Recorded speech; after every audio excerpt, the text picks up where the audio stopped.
Yeah, Wayne Gretzky. Everybody want in on this Drake shit, huh?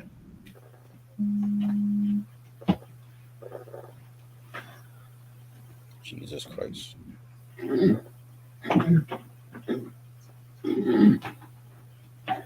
like, yo.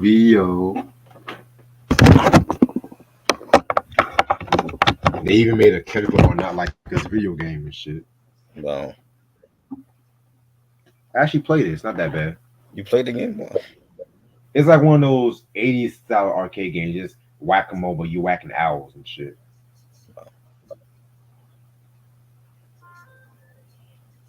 Mm-mm-mm. Oh, ho.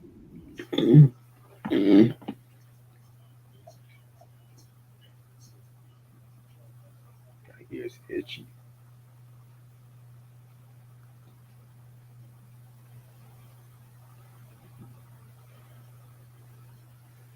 Yeah, rest in peace, Sony Master and shit.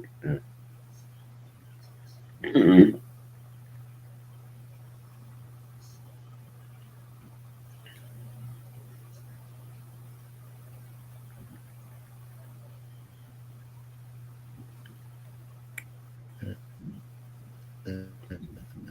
So what's been going on with you, nigga?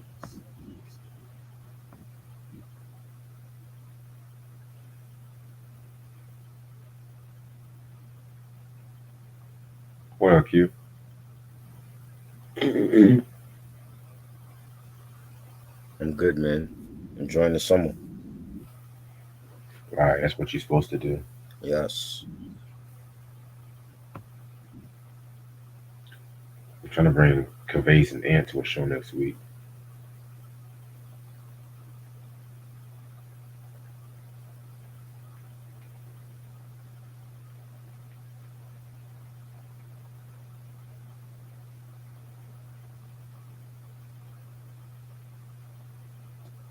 Yeah, y'all make sure y'all stay cool in this heat though.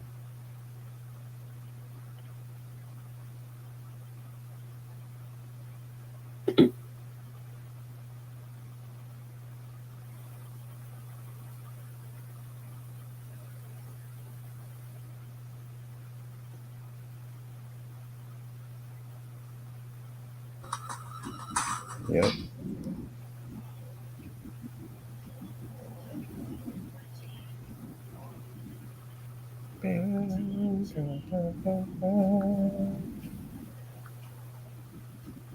You ready for the Bel Air season 3?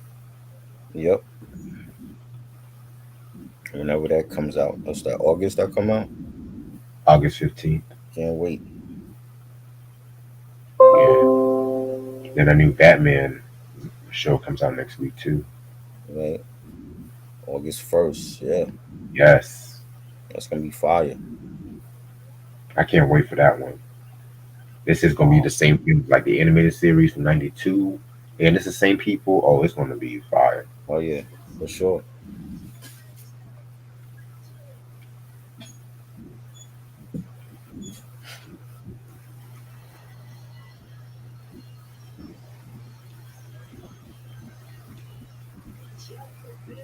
Just a vacancy. Love don't live here anymore.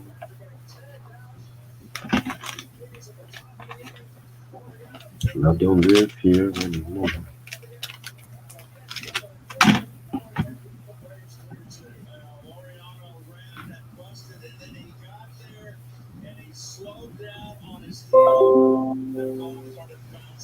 What's up, Christian?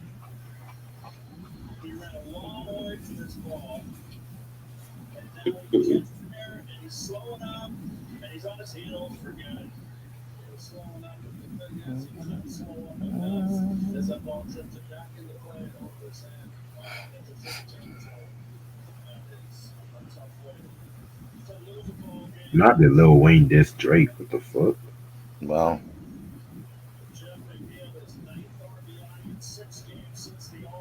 It's not looking good, Drakey.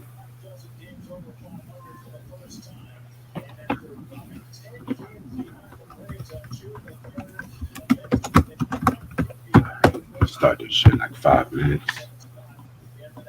yeah. Getting my list together for this Mhm. massive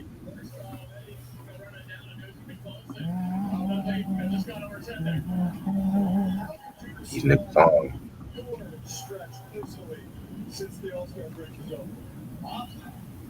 Mm, mm, mm.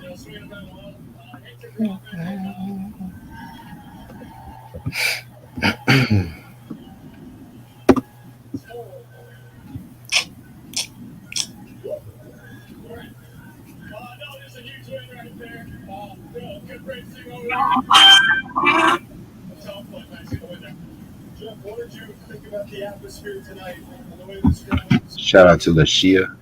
We did a dope review on the Shrek movies a couple days ago.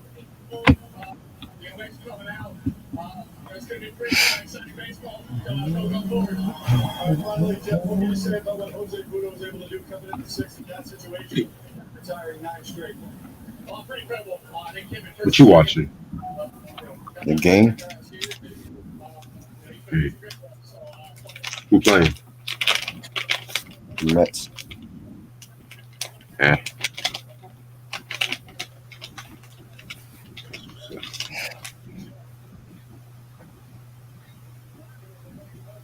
Yeah, Q. Everyone says it's fun. Anything to piss on Drake is that's what everyone's doing. That's like the trend now. Mhm.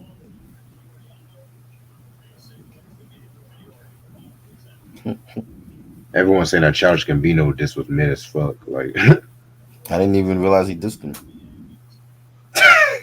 So, like that was a diss. I told you you said, hey, I don't give a fuck about this ain't shit. That's what you said. Exactly, because he's not a battle rapper. So why you even trying to go there? It's like, come on, man.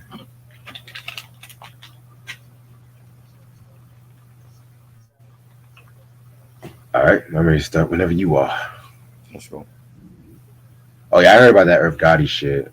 Heard about that shit. First Diddy, now Earth Gotti. Anyway, what's up, you two? How's everyone doing this lovely day? It's your boy Reg in the building. I got my homeboy trying to build it with me. Yo, Today's album that we are going to talk about for the album anniversary is Pharrell's with his first album, In My Mind. Give me 1 second. yes, This album came out classic. July 25th, 2006. Yes, I'm talking about this album. I actually fuck with this album, believe it or not. Do you Yeah, cafeteria beats and all? well, this wasn't cafeteria beats Pharrell. This was Yeah. Oh yeah. soul. This was soulful Pharrell. It was soulful for real, huh? Yeah, Okay. this ain't Neptune's cafeteria shit. Okay. But yeah, so you guys should know Pharrell is like a member of the legendary Neptunes production group and everything like that too. You know what I'm saying? And so pretty much when it came to this album came out, after he did a few singles here and there. So the song Frontin' that came out with Jay-Z and stuff like that, that shit came out like around 2003. That was like a promo single Hmm. and stuff like that too, you know what I'm saying? And he was announced that he was going to work on his album, but the album was took like a good minute to make and stuff like that too, up to like 3 years. And you guys know at that time, he was already doing other people's works, producing on cats like Justin Timberlake, Snoop Dogg, of course Clips. Not So Justin. yeah, man. But so this album finally came out. Very dope album.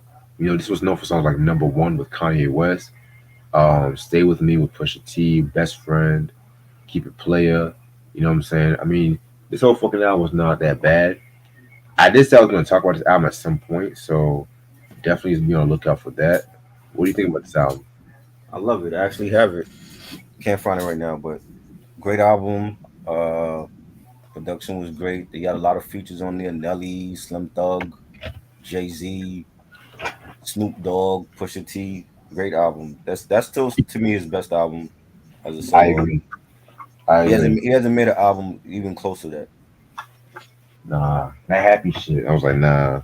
That No, was, I mean, the album was okay, though, but it I was didn't. like, I didn't care for that one. The only reason he rushed to make that album because Happy was so big, and the record label wanted him to make like a whole album around it, yeah, I and it know. sold. It was like a lot of the tracks were weak on it. Yeah, yeah, that's what happened when it's a successful single. They would always want to quick to rush some shit. Trust me. All right. So the album that we are going to talk about today, give me 1 second, is Kris Kross with their final studio album, their third and final studio album, Young, Rich, and Dangerous. This album came out in 1996, January 9th to be exact. In the right beginning of the year too. This is known for two singles, Tonight's the Night and Live and Die for hip hop. Hmm. It was fully produced by Jermaine Dupri. The label it was under Rough House, which was under So Def, which was under Columbia. Guest appearances include The Brat, Aaliyah, Jermaine Dupri, Mr. Black, Chris Terry, and that's it. So yeah, you guys should know who Kris Kross are. You know what I'm saying? The consistent members Daddy Mac and Mac Daddy. They dropped their first album, which was the Totally Crossed Out in 1992. That was known for singles like Jump, you know, Mr. School. I think it was called like Mr. Bus. I missed the bus. Yeah, it's a shame. You know what I'm saying? My joint was always Warm It Up. You know, that was always my joint. Hmm. You know what I'm saying? And around that time, the next 1 year later, they had dropped the bomb. The album's called The Bomb. Yeah, they had dropped that shit. You guys should know I've never liked this album. Oh, before I get into that, what many people also don't even know was that they also came out with like a video game called Kris Kross Make My Video It and did everything like that too. Yeah, a I video game. think. Never heard about it. Well, it wasn't really received critically well, and I think it was like a commercial failure too. But it was part of like a Shit. series where it's like a Make My Video series where they did it for like INX, CNC Music Factory, Marky Mark and the Funky Brunch, and shit like that too. You know what I'm saying? Which is motherfuckers making like their own music video with a certain artist. So I want to throw that out there. Also, too, after the release of Totally Crossed Out, it was touring with Michael Jackson. They opened up for him in a Dangerous tour, and also appearing on his music video Jam. And so, they're getting popular and everything like that too. Like I mentioned to you guys before, they did the Bomb album, which I never really cared for that album. You know what I'm saying? They were trying to be on like some gangster rap, death row shit on that record. I know a lot of fans like that album now. You I know what love I'm it. saying? Of course, Try likes it. My favorite I've album. never really warmed up. I think I even gave that album to you, if I'm not Yes, mistaken. my favorite Yeah. Kris Kross album. Yeah. I mean, if I see it again for like $1 or some shit cheap, maybe one day I'll get it. But I was just like, you know what? I don't really have no use for this right now, to be real with you. And so, what was interesting about that The Bomb album was that they pretty much didn't stop wearing like the clothes backwards and stuff like that too, and body like a more generic kind of style. And I felt like we know when it came to like this album, this is the album I only hear a lot of people mention. You know what I'm saying? Because it's like Jesus Christ. It's like they don't really say it's gangster, but I feel like with each Kris Kross album that came out, it represents the hip hop at that time. You know what I'm saying? Like Totally Crossed Out was definitely hip hop, like kid rap, a little bit of New Jack Swing here and there. You know what I'm saying? The commercial Yeah, kind of shit. The Bomb definitely had a more G Funk kind of sound to it. You know what I'm saying? This album definitely had like touches of like a little bit of the Bomb album, but it also has like touches of like some of the hip hop from 1996 too. You know what I'm saying? Not like the gangster rap, but more like how can I put this? This I'm just gonna say the traditional 1996 sound when it comes to hip hop and R&B. And yeah, I said R&B too because there was like several beats on this album that definitely I could see some R&B cats on. You know what I'm saying?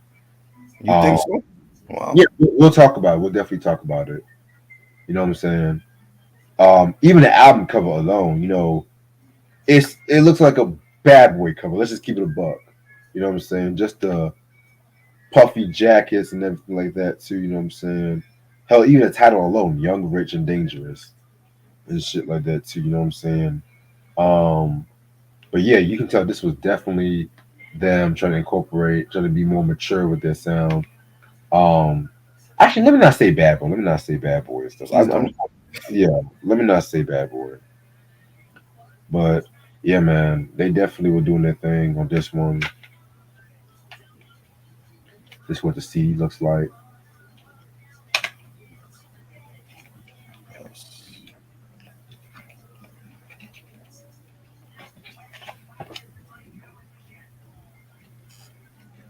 Mm,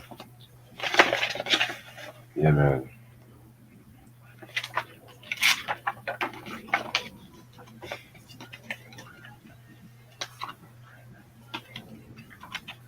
All right.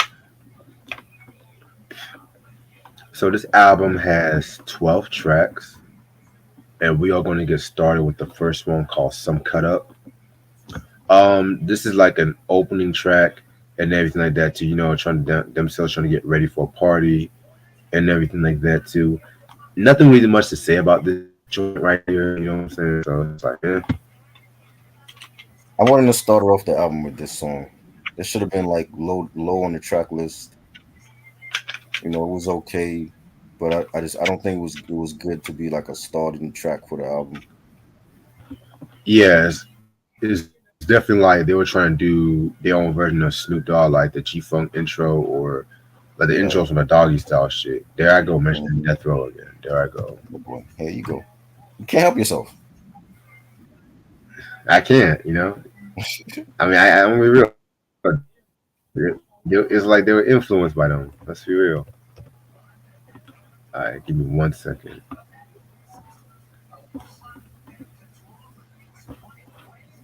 All right, track number two we got is "When the Homies Show Up." This was like another short track as well too. You know what I'm saying? I'm just like two skits back to back. I mean, like, come on, y'all, come on. Right. But they refer to themselves as a C connection, which I don't. That's all I want to say about that. But yeah, would not have had two of these.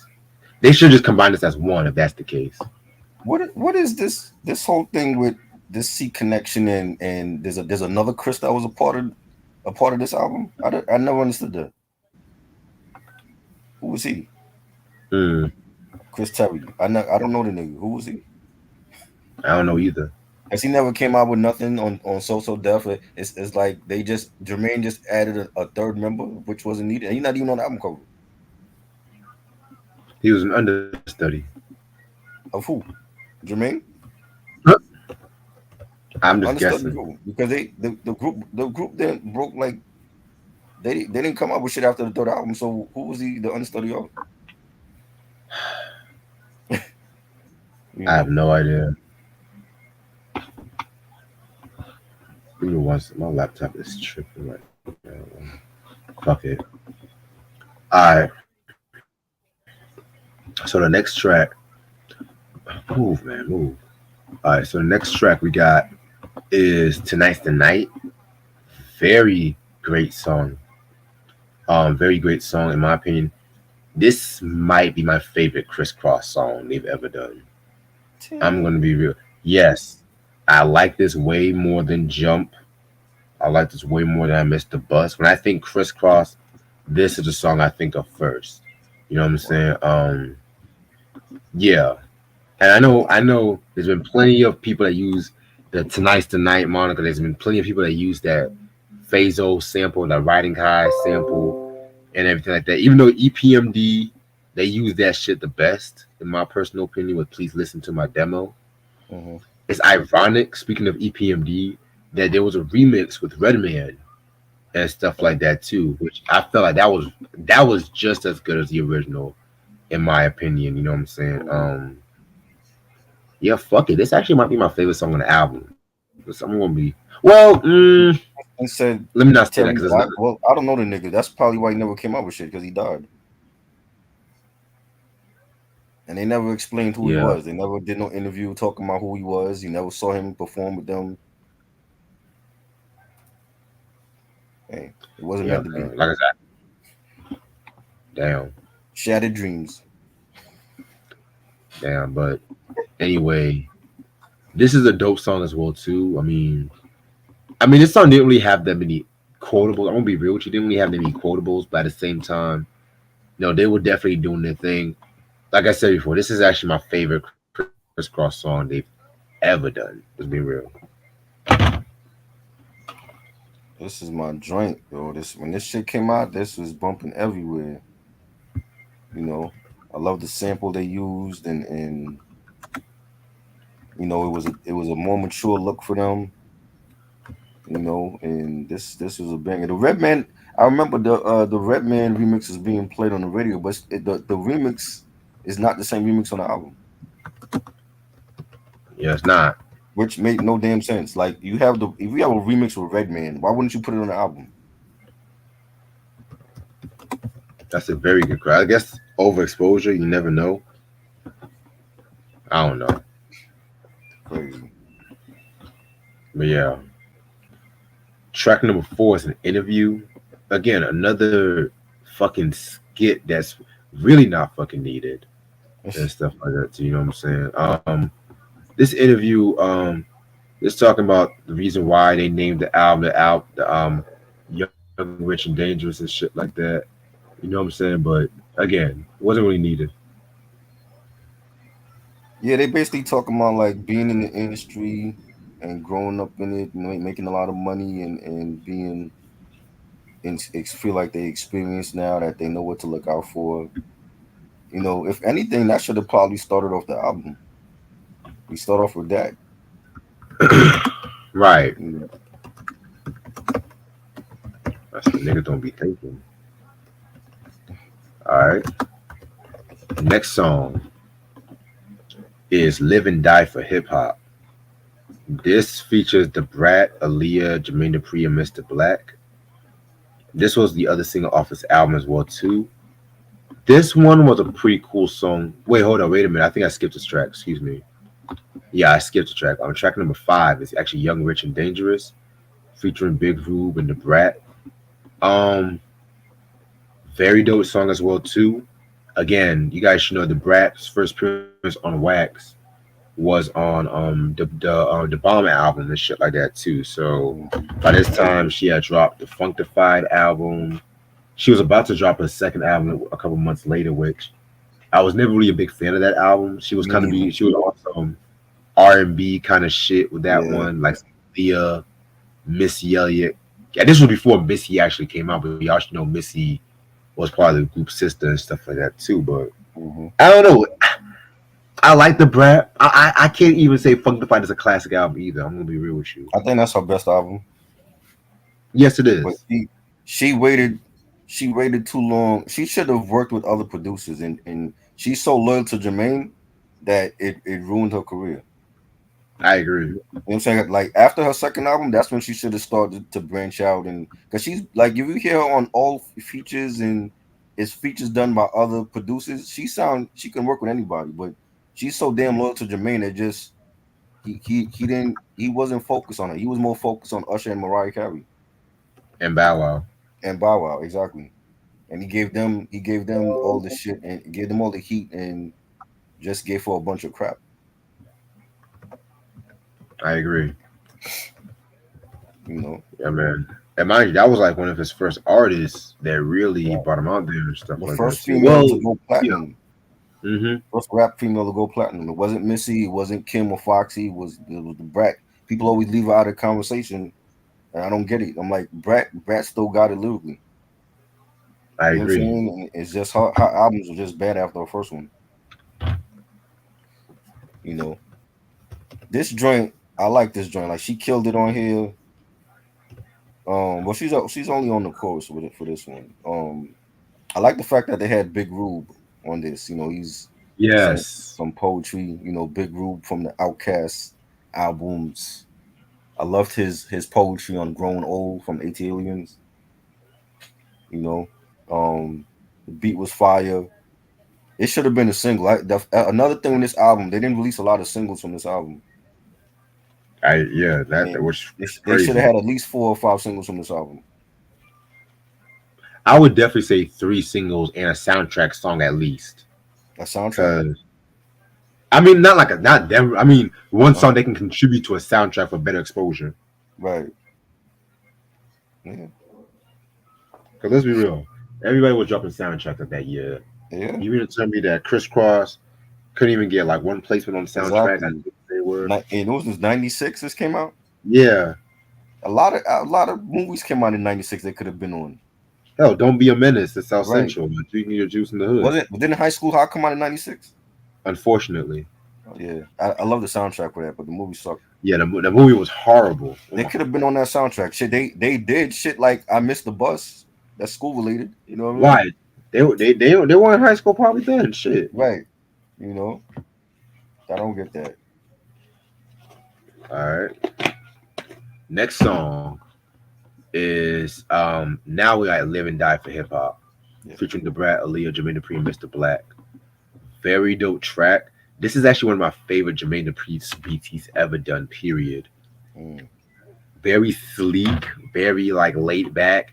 It kind of reminds me a little bit of Lil Kim's Not Tonight, the OG mix. yeah, The best version. I agree. The Ladies Night remix with the Cool and the Gang sample. I'm that one. I'm gonna be real. It grew on me in recent years though. I feel Hmm. like that's more like a party jam, if Right. anything.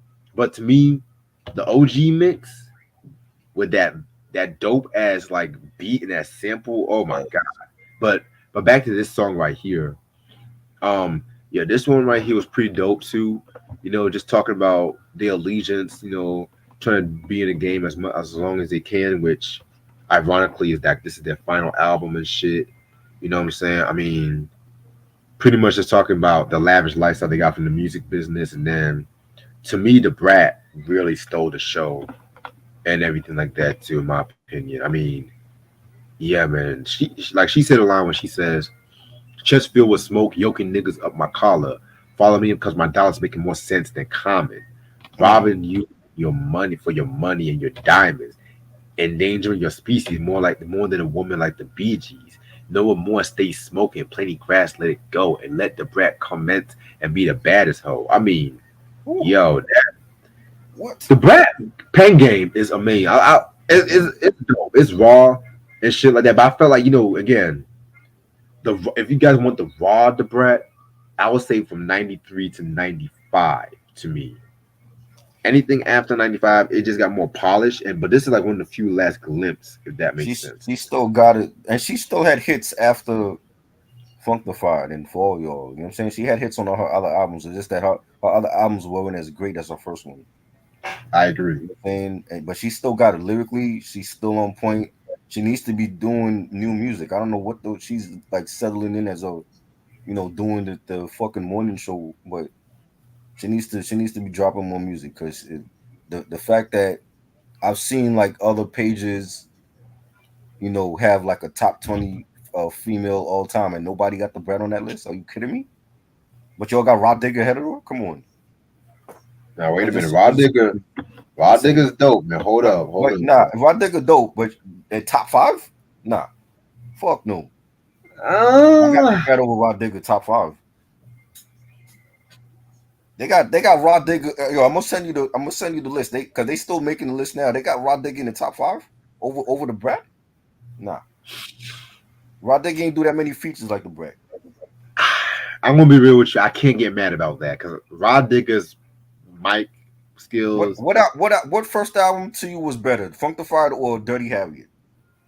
Honestly, Dirty Harriet. I didn't like Dirty Harriet like that. It was okay. Wow. I You know I what? prefer Rampage album was better than that. Have you heard of actual first album though? I Which think. one? But she got more than one. Hold on, because I think she had an unreleased joint. No, hold She had on. dirty. Yeah, she had Dirty Harry. Then she had There was another one with like she had like a little girl on the cover with like glasses. Yeah, hold on. Give me 1 second. Dirty Harry was cool, but again, that's an album that wasn't promoted, and I blame Buster for that because he was so busy promoting his own shit. He didn't give a Everything is fuck a about the story. people, huh? She could have dropped this one album called "Everything Is a Story" from 2004. Right. If she would have dropped that album, that would have been an instant classic, in my opinion. But Well, I think it's dope. I feel like the brat doesn't get her recognition, she don't. and people just overlook her and go straight to Kim and Foxy. I'm like, come on, man. They're not fucking with the brat lyrically. That whole Kim and Foxy, the only female rappers, need to stop. I'm sorry. Yeah, it's like I love there's Kim other and female Foxy. rappers out here that was better. It's like each generation knows Kim, Foxy, and Lauryn Hill. Yeah, exactly. And That's like I all they said, know. You ask I them love. about Boss, who's Boss? Champion C, Conscious Daughters. They don't know about them niggas. I Yo don't Yo, even. they don't know about Yo Yo. I don't even fuck with conscious dollars like that either. To be real. You know what I'm To me, saying? It's so many that people like forget about, and it's like they just want to bring up the mainstream motherfuckers. right. But yeah, what you think about the song? This song was fire. Like Brat definitely killed it. I loved her verse. You know, the beat was fire. It had like a smooth melody to it. I forgot Aaliyah was on there. Like that's crazy. Like they one of the very few artists to work with Aaliyah Exactly. before she passed away. Like that's crazy. You know what I'm saying? I forgot Aaliyah was on here. I ain't see that video in years too. Yo, yeah, I Jermaine's on forgot it. that video. They were like in a Yeah, casino, yeah. They was in the right? casino. They was like dressed up and shit. You know, Jermaine is rapper. Jermaine got a verse on here. Like it's definitely a fire track on here. Yeah, man. See, if they would have just made more songs like that, Uh huh. if they just needed this one more, at least one more album to end up the '90s with Yeah. that kind of sound. Oh my god, maybe it had Snoop Dogg or some Right. guest appearance. I mean, come on. That's what I was thinking too. He could have been on this album. I mean, y'all already done fucking sample this shit. Isn't there a rumor that Snoop had an issue with Kross or some shit? I He don't know did. if it's true, I didn't but know. I remember reading somewhere. I don't know. It might be some motherfuckers making up shit, but on his first verse on Doggy Dog World, he was throwing shots at Kross. He had a line. It's like everywhere I look and everywhere I go, Mm. I'm hearing motherfuckers trying to steal. And I don't know. People always say, "Oh, he's throwing shots." It's not like he was throwing shots at somebody. People say it might have been Kross and shit. I don't. I'm not trying Oh to. wow. I said I don't know. I'm not trying to start shit. This is what I read years ago. Yeah, I didn't hear about that. Yeah, man. But You know. again, not trying to start no shit. I'm just. Well, he had beef with Cross, but he ended up bringing Bow Wow from Death Row to Jermaine. Well, at that time they had squashed him. Oh, Well, that's nah, why. nah. Okay. Well, let me think, because Jermaine Dupri did kind of reignite that shit in the 2000s. But what did he But do? because originally, from what I looked up, a lot of people did not really care for Jermaine Dupri because they felt like he was biting a lot from the West Coast in some of them earlier beats and stuff like that too. You know what I'm saying? And if you really watch, I think there was a video Snoop did in '94. I want to say it was either the Dog Pound's "What Would You Do" or the 21 Jump Street joint, and it was like this fake ass Jermaine Dupri lookalike Uh huh. in the background in the early part of it. He's like, "You better get out of here with that biting shit," some shit like that. And Right. if you guys look, the motherfucker had like the Jermaine Dupri look at that time too. I have to look what video that was. I want to say it was either I know it was a Death Row joint from '94. It was either "What Would You Do" or maybe "Natural Born Killers." I gotta relook it up, Hmm. but I don't know, man. It's kind of weird though. But then Jermaine Dupri did that interview where he said he was a better producer than Dre and Timbaland, and that's when Dre and Eminem came Right. at I him on remember that that. Say What You Say" Remember that. joint. You know what I'm saying? Which that's like one of my favorite Dre and Eminem collabs they've ever done. Right. Definitely. I mean, but he did sample Snoop Dogg on "I'm Real," and that was '93. I rest my case. So, but I see. I never looked at it like that. I mean, maybe the West Coast did. I never looked at it like Jermaine was biting their sound. It was just hip hop was evolving into a different sound at that point. You know, do people look at Master Ace like he was biting the West Coast? Well, actually, Master Ace, from what did get some flack when he did Slaughterhouse and the Sitting on Chromes. Mind you, he had cats like Fat Joe coming at Ace, and this is the same nigga that bit off the South for years, though. But that's another story for a different day. Right.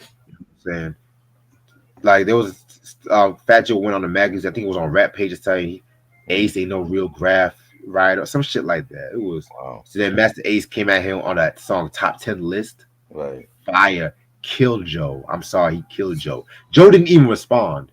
That's how crazy he was. He didn't even fucking respond. Because mind you, Diamond D was writing his shit. I think Showbiz was writing some of his shit. Mm-hmm. I don't know how much he really wrote, you know, in them earlier days, to be real with you. So, right. But don't respond. You did right, Joe. Yeah, like well, that's one thing about Master Ace. He say what you want about Master Ace, but I think he can rip it on the mic if he wants to. Like ask the high and mighty. Ask about them. Next track we got is Money, Power, and Fame. I'm gonna be real with you. These are some of the most generic titles I've ever heard. What you want them to come out with? They were like teenagers. Yeah, I'm just saying. It's like how many motherfuckers came out with Money, Power, Fame, Money, Power, Respect. Young Richard. That was the theme. Tonight's the night. Come on, man. Hell, I look at the album like Reasonable Doubt. Can't Knock the Hustle. Feeling It. Bring It On. Okay. Now fast forward to now where everybody has their song titles of referencing an athlete or designer clothes. You're right. Or some shit. You know, or in Griselda case, it seemed like every wrestler Westside Gunn wants to make a song based on. You know, if it's not Chris Benoit, it's Eddie Guerrero. You know what I mean? So they has song titles really come that you know that along that you know so far since the 90s. I think it's based on the artist. Like some artists are creative with their song titles, some aren't. And that's understandable. I 100% get that, but I'm just saying. I was just actually making LL is like one of the most creative with his song titles. Oh, Pink Cookies in the plastic bag getting crushed by buildings. Yes, around the hell. Candy, like come on, man. Yeah, he's one of the most creative with his shit. Papa Love It. Oh, that double L Cool Down. Yeah, that precursor to Mr. Smith. Come on. That he needs to release that like the original version. It needs to be released officially. He re-released it on Spotify though. That's the thing. On Spotify. Yeah, they re-released. He would never. Def Jam would probably never release it in physical copy though. Nah, because it wasn't on Def Jam. He recorded it because he was going to leave Def Jam back at that time. Right. Because they didn't promote the 14 Shots to the Dome album like that. So that was like a street album because he had a song where he's called "Fuck This Shit," which was going after Def Jam 2. Yeah. But then Def Jam said they reconsidered and they re-signed, renegotiated, and then he dropped the Mr. Smith album, and then the rest is history. What is he talking about? What fake Jermaine Dupri, bro? What are you talking about? No, that was the one I mentioned. That was on the What Would You Do video. Yeah. The fake Jermaine? The one I mentioned to you in that Death Row video, that was the What Would You Do video. Thank you. I don't even remember that video. I gotta go back and watch it. Yeah. It was like in the early beginning. Like Snoop is like walking out, I think there's like record store or some shit. I don't know, but wow. But yeah, back to Money, Power, and Fame. This one was pretty straight. You know what I'm saying? This one features Chris Terry again.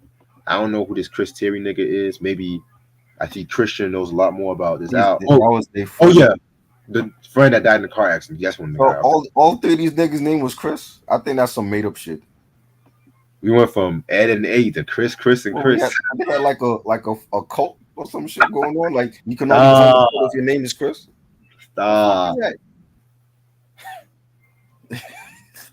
I'm just saying, Ain't your name Chris too, nigga? and that's my name. And I had and my hair was braided just like them. These motherfuckers. They Oh fucking with me like, shit. yo, you want to join the group? You want to join the group? So it could be a foursome. That's funny as hell. That's We so could be like ironic. the braided version of Souls of Mischief. You know. That's funny as hell. I'm like, I ain't. and Terry, this Terry nigga, he ain't add nothing to the album. Like, he He sound did like it. them. I'm like, what is this? Like, y'all got three members now, and He it's did only it. two being shown on the album cover. Chris, and Chris. Hey, they could have got me instead. Ed, It was Ed, all and good. Eddie. We didn't do shit for this album. It was a waste. I wonder if Jermaine was planning on kicking one of the members out and replacing them with Terry. You know what? You never know. Cause why else would you add him to the third album? That makes no damn sense.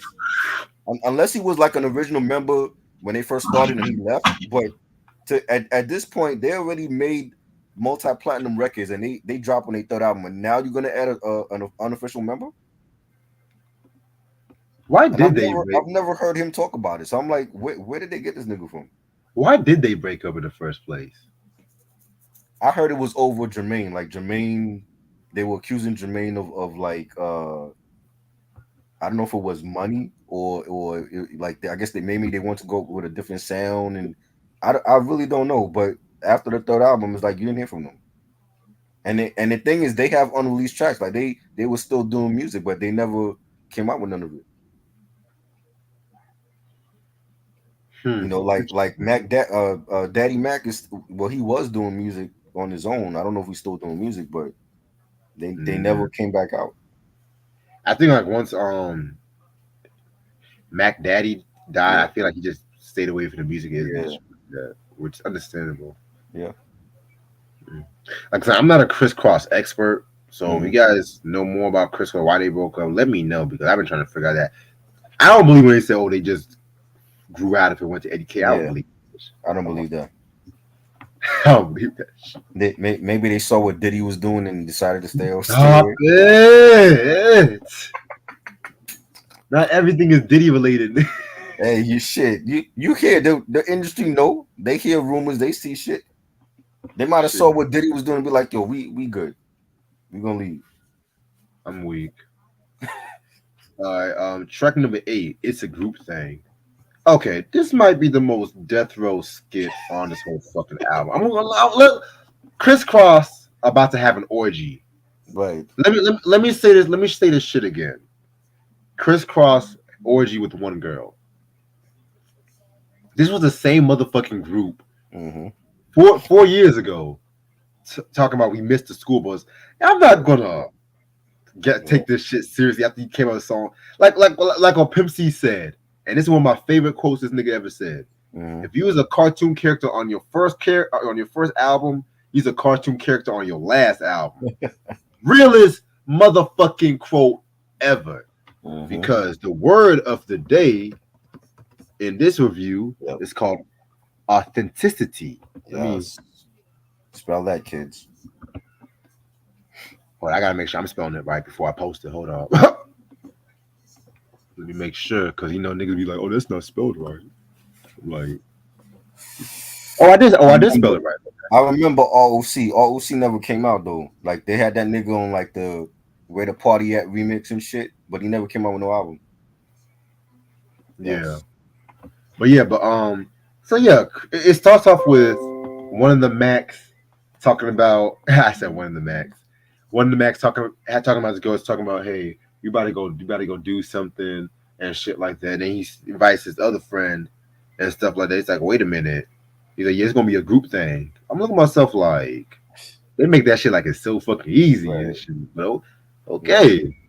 But yeah, I'm not gonna. This shit really was not needed. I'm And you sorry. know what's crazy is the voice of the stripper sounds like Candy from Escape. That's what everyone said. That shit. That's not Candy. It says unknown. That's Candy, yo. Everyone She has a said that distinctive voice. Like her fucking. voice is like she don't sound like a female. Like she has like a deep voice. You know what I'm saying? She don't have like that female cutesy voice. Her voice is like very deep.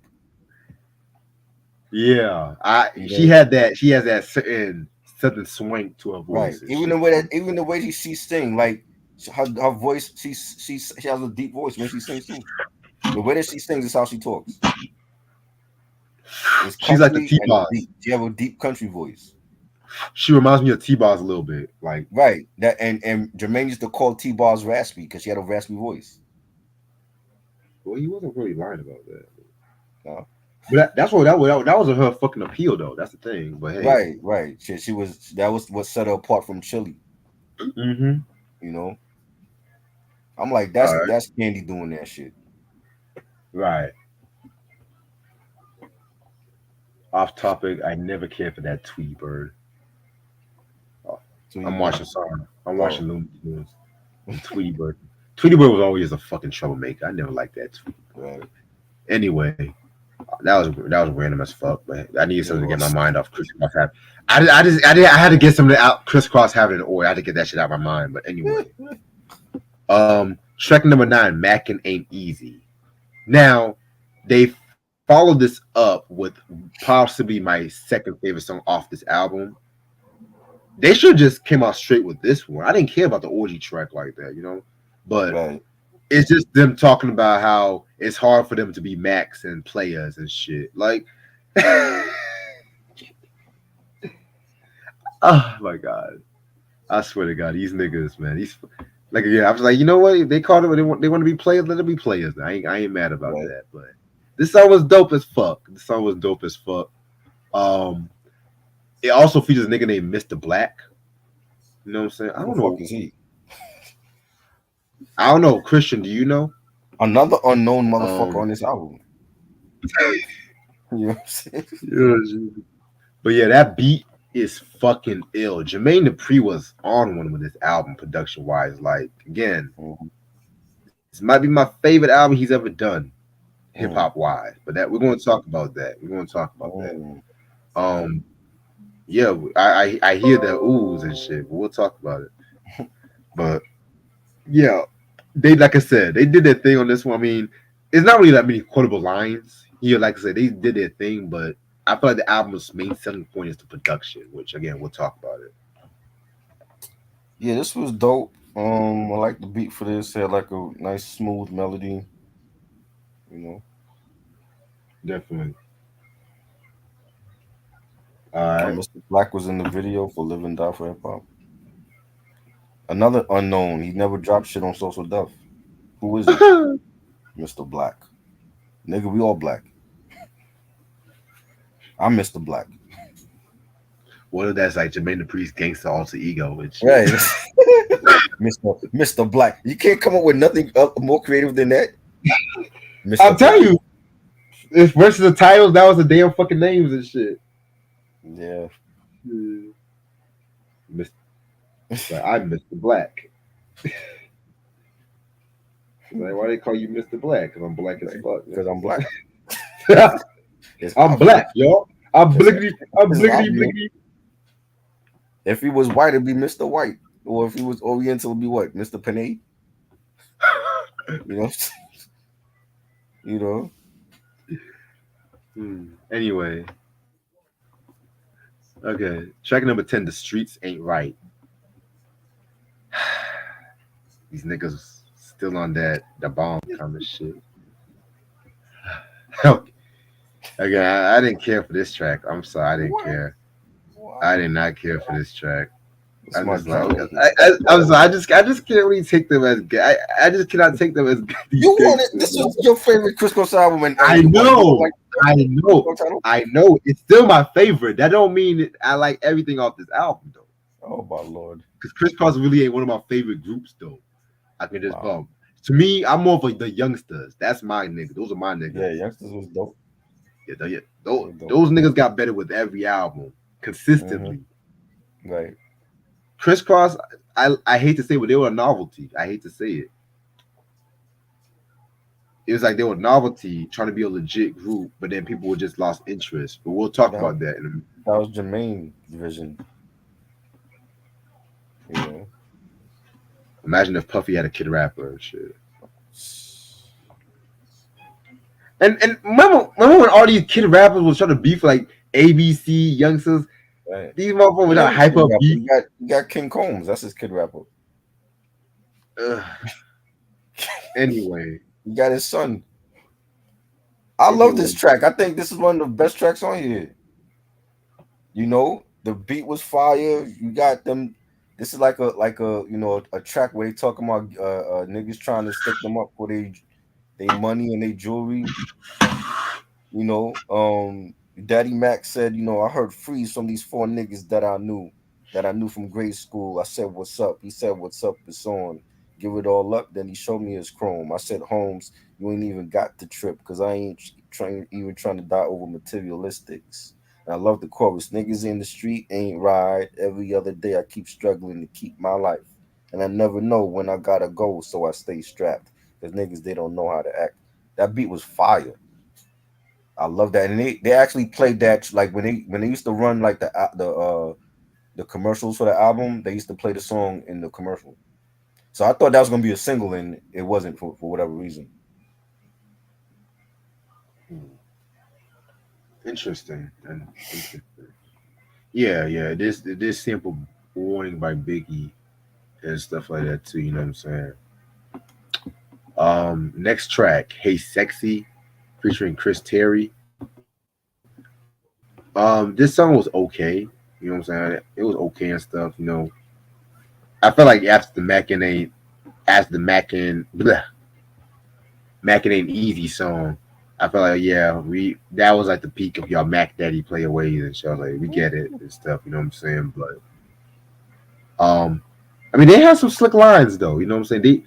This might be one slick lines though, but Daddy Mac had a line where he said, "I say I'm 16 now." Damn, these niggas was 16. Okay, but women treat me like I'm 21. Go all around the world meeting girls, having fun. And in the last 4 years of my life, like a dream to experience some things you couldn't believe. Interesting. That see me is the last thing you would do because I'm that type of nigga that have you think that I'm really in love with you. I know you ladies might say that's a shame, but I'm a Mac and I'm balling in the big boys game. Again, not the most complex thing, but at the same time, I mean, they did their thing on this one. They stepped their game up with this one. Shit, Mhm.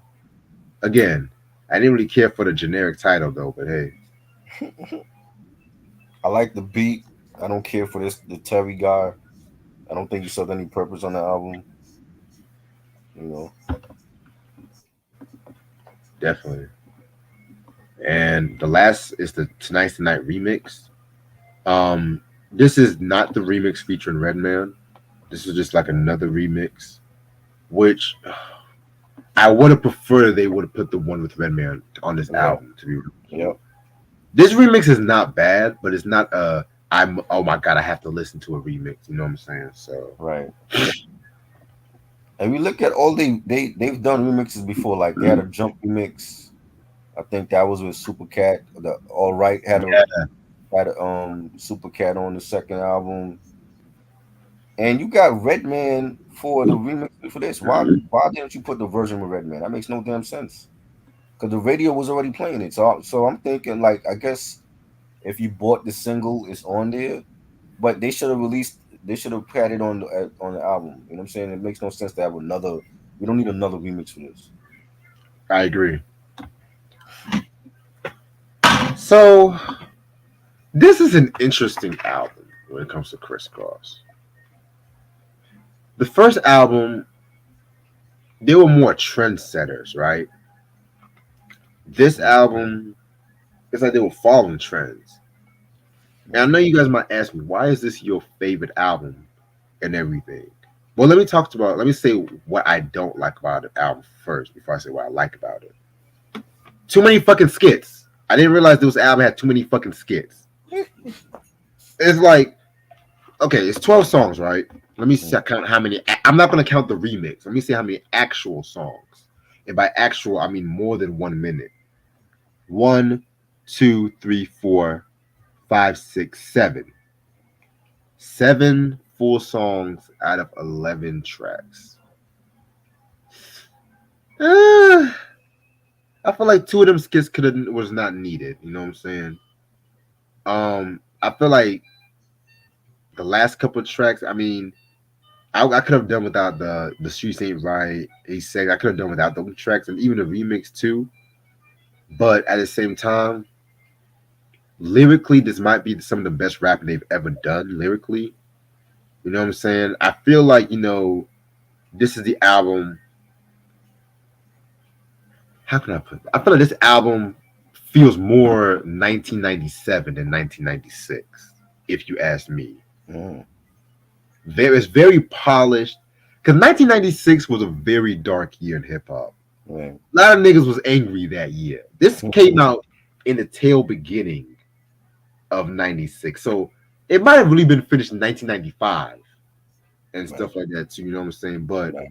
if we think of the albums like All Eyes on Me, Stakes is High, Mm-hmm. Enigma, um, niggas that was just either angry or just complex. Right. When you look at a group like Kross, right? And I'm not really trying to talk shit about Kross, because I know a lot of cats love Kross and they have a nostalgic loving for them. But you look at them when they first came out, they had the jump, kid rappers, the backwards closing and stuff like that, setting all these trends. But in 1996, it's like one might think they were kind of lost in the limbo, like and shit like that too. Right. Because with the bomb, and I know you love the album, and I'm Yep. not going to diss you about that, but at the same time, it's just that it was such a huge, drastic change. And Mm-hmm. like I said, the death row syndrome. Y'all, we talk about the bad boy syndrome, but we don't always talk about the death row syndrome. When niggas in '93, as soon as Chronic hit, everybody in the East wanted to be like a gangster, sipping on 40s. UMCs, Yep. classic example. How y'all go from blue cheese to a fake ass That's effects. that's Specs, a fake ass Onyx. You know what I'm saying? But at the same time, too, I feel like it's a very dope album. But I'm not really going to expect them to really just be it. Just know what you better expect. I feel like if every Crisscross album, you're gonna get something different. Right. So I'm gonna give this a 4 out of 5. Nice. But the production from Jermaine Dupri, his best hip hop produced album ever. Right. Yes, I said it. I Right. said it. And I'm gonna tell you why. Because this came out at a tail between the times when he was still in this like death row influence bag and still into like the traditional Jermaine Dupri sound. When I mean the traditional Jermaine Dupri, I would say starting with the believe it or not, starting with Bow Wow's first album. Mm-hmm. Believe it or not, the traditional Jermaine Dupri sound. The y'all know what this is. Y'all Right. know. Y'all no pun intended. Y'all know that traditional Jermaine. But I feel like this was the stepping stone for this one. This was what to Jermaine Dupri what DOC's No One Can Do It Better was for Dr. Dre. So that's why I feel like the production was what really saved this album. Mm-hmm. And I know this might be a very controversial opinion, but hey, fuck it.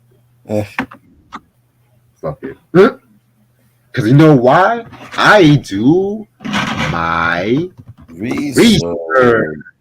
Motherfuckers. Yes. I think Yeah, for Jermaine, for each album, he tailor made the album for Crisscross based on the sound at that time for hip hop. In '92, it was we had party anthems, and not the first album was more like it had like an old school feel to it. You know what I'm saying? But even like now, when I listen to that album, a lot of those songs haven't aged well. You know, 90, right. 93, we get the bomb. It was more G Funk on that. That's my favorite one because I feel like G Funk will always be here. You know what I'm saying? And I love every song on that album from front to back. And they could even with that album, the only album they released a lot of singles was the first album. They didn't release a lot of singles for the bomb. They didn't release a lot of singles for this, and I think that was on the record label. Oh, they messed. Even though those albums went multi platinum, they needed more singles. because the I bomb agree. to me, you have All Right, you have I'm Real. There's other songs on there that could have been released. You know what I'm saying? It was like a harder edge for them, and even like at that time, even the way they were dressing in, the Dickies khakis and the Pumas, and they were in the low riders, huh? They were in low riders and shit. So they had like the gangster look to them. But I love that album. This album was dope. I love the production. It was more like a pimpish sound for them. It was real smooth melodies, for this album. The only thing I didn't like was this Terry guy, because I don't know shit about him. He wasn't performing with them when this album came out. They didn't mention him at all. So it was like, who the hell was he? Like, why was he on all of these songs? Like, was he a part of the group? Was he gonna be an artist on Social Death? There's nothing about him, and he's dead now. So we really don't know shit about him. You know what I mean? I don't feel like he added anything to the album. Um, Again, it needed more singles. Like the title track should have been a single. I love that. The Streets Ain't Easy. I love that. That should have been a single. We only got two singles from here. And then the fact that they put out this album in January. There's not too many great albums that come out in January to start the year off. I agree. That's like, you know what I'm saying, like in the dead of winter. You know, and I'm like, why not? Why couldn't this be a summer release or a Definitely. holiday? Huh? Spring or summer would have been a perfect release. Right. You know what I'm saying? And it's like when they release movies in the top of the year, most of those movies don't do well because people are not going out in the dead of winter to see a lot of those films. That's like the dead season for films and shit. You know what I'm saying? And I just think the album release for that time of year was off. Um, that's really about it. Other than that, I like the album. It would definitely be my second favorite after the bomb, and then the last one would be the first album because I just feel like those songs on the first album didn't age well now. Right. So I'm gonna give this 3.5 mics. Okay. Welcome to the channel. Charlie Ray was good. Charlie said, "All right was my slap, but the Snoop influence was crazy. It was definitely crazy. Well, I mean, I don't care.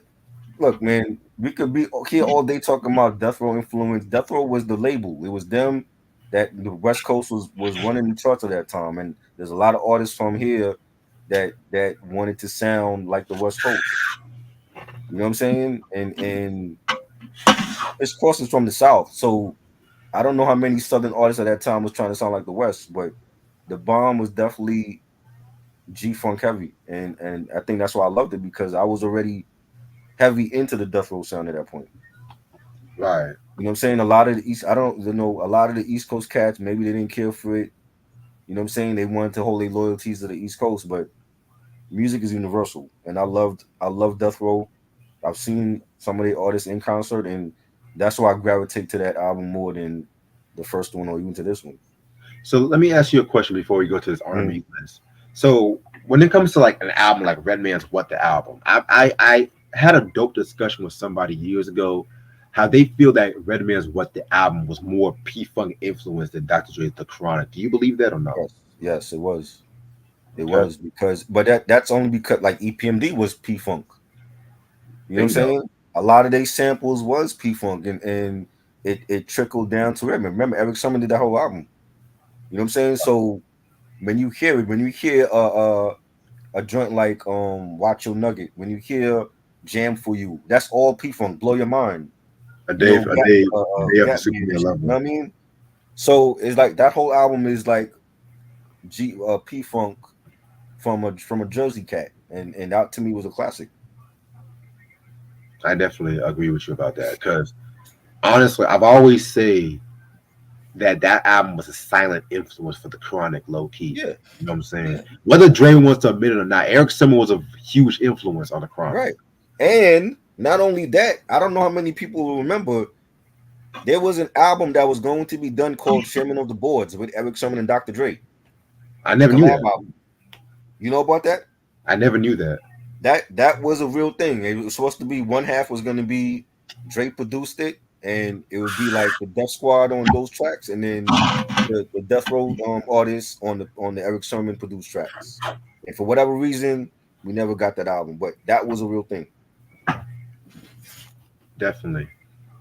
All right, definitely. I need to read up more information about Dre has just hella unreleased albums. God Yeah, damn. it's Dre. So what you expect? That I was watching a video about the Ice Cube the Dre and Ice Cube, Right. the skeleton joint. Yes. But anyway, so we're gonna do a long awaited list for top 10 R&B cover songs. So the criteria of this list, it has to actually be an R&B artist that's covering an R&B song. Mm-hmm. So that means I don't want to hear the Rolling Stones covering "To Temptation Is Just My Imagination." I don't want to hear the Pretenders covering "Thin Line Between Love and Hate," which both of those was very good covers, but we're strictly going to keep it R&B. However, if it's like a, and I hate this term, Mm-hmm. blue-eyed soul artist, they can count. Okay. Um, I think that's pretty much the only thing I have to say because it's not really anything particular. All right. Oh, I do have two honorable mentions. Just letting you Okay. know, just two honorable mentions, Okay. and I really wanted to put these on the list, but I'm just an R&B head and stuff like that. Mm-hmm. I'm gonna have R&B things as far back as the '60s on this list. So Of course you will. yeah, because I'm an, I guess what people like to call an old soul. I guess I'm an old soul. You So are.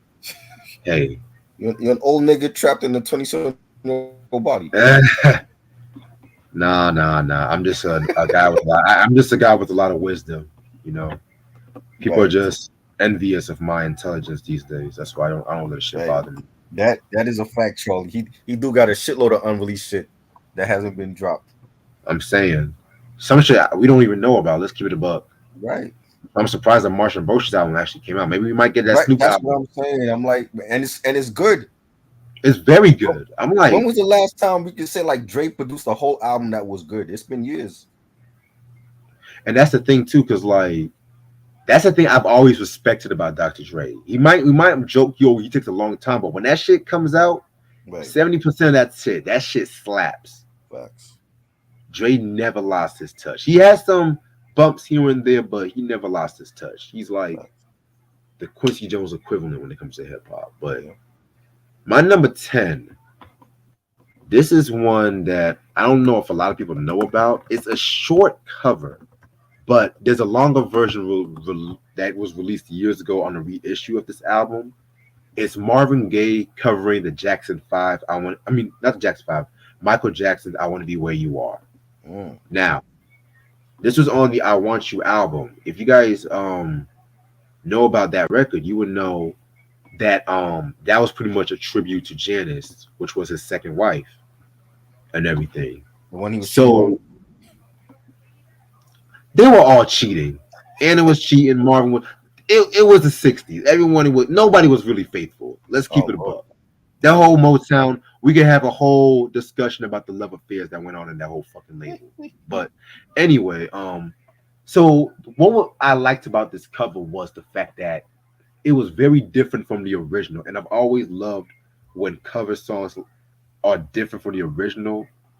And with the Michael Jackson cover original, excuse me, it pretty much sounded more.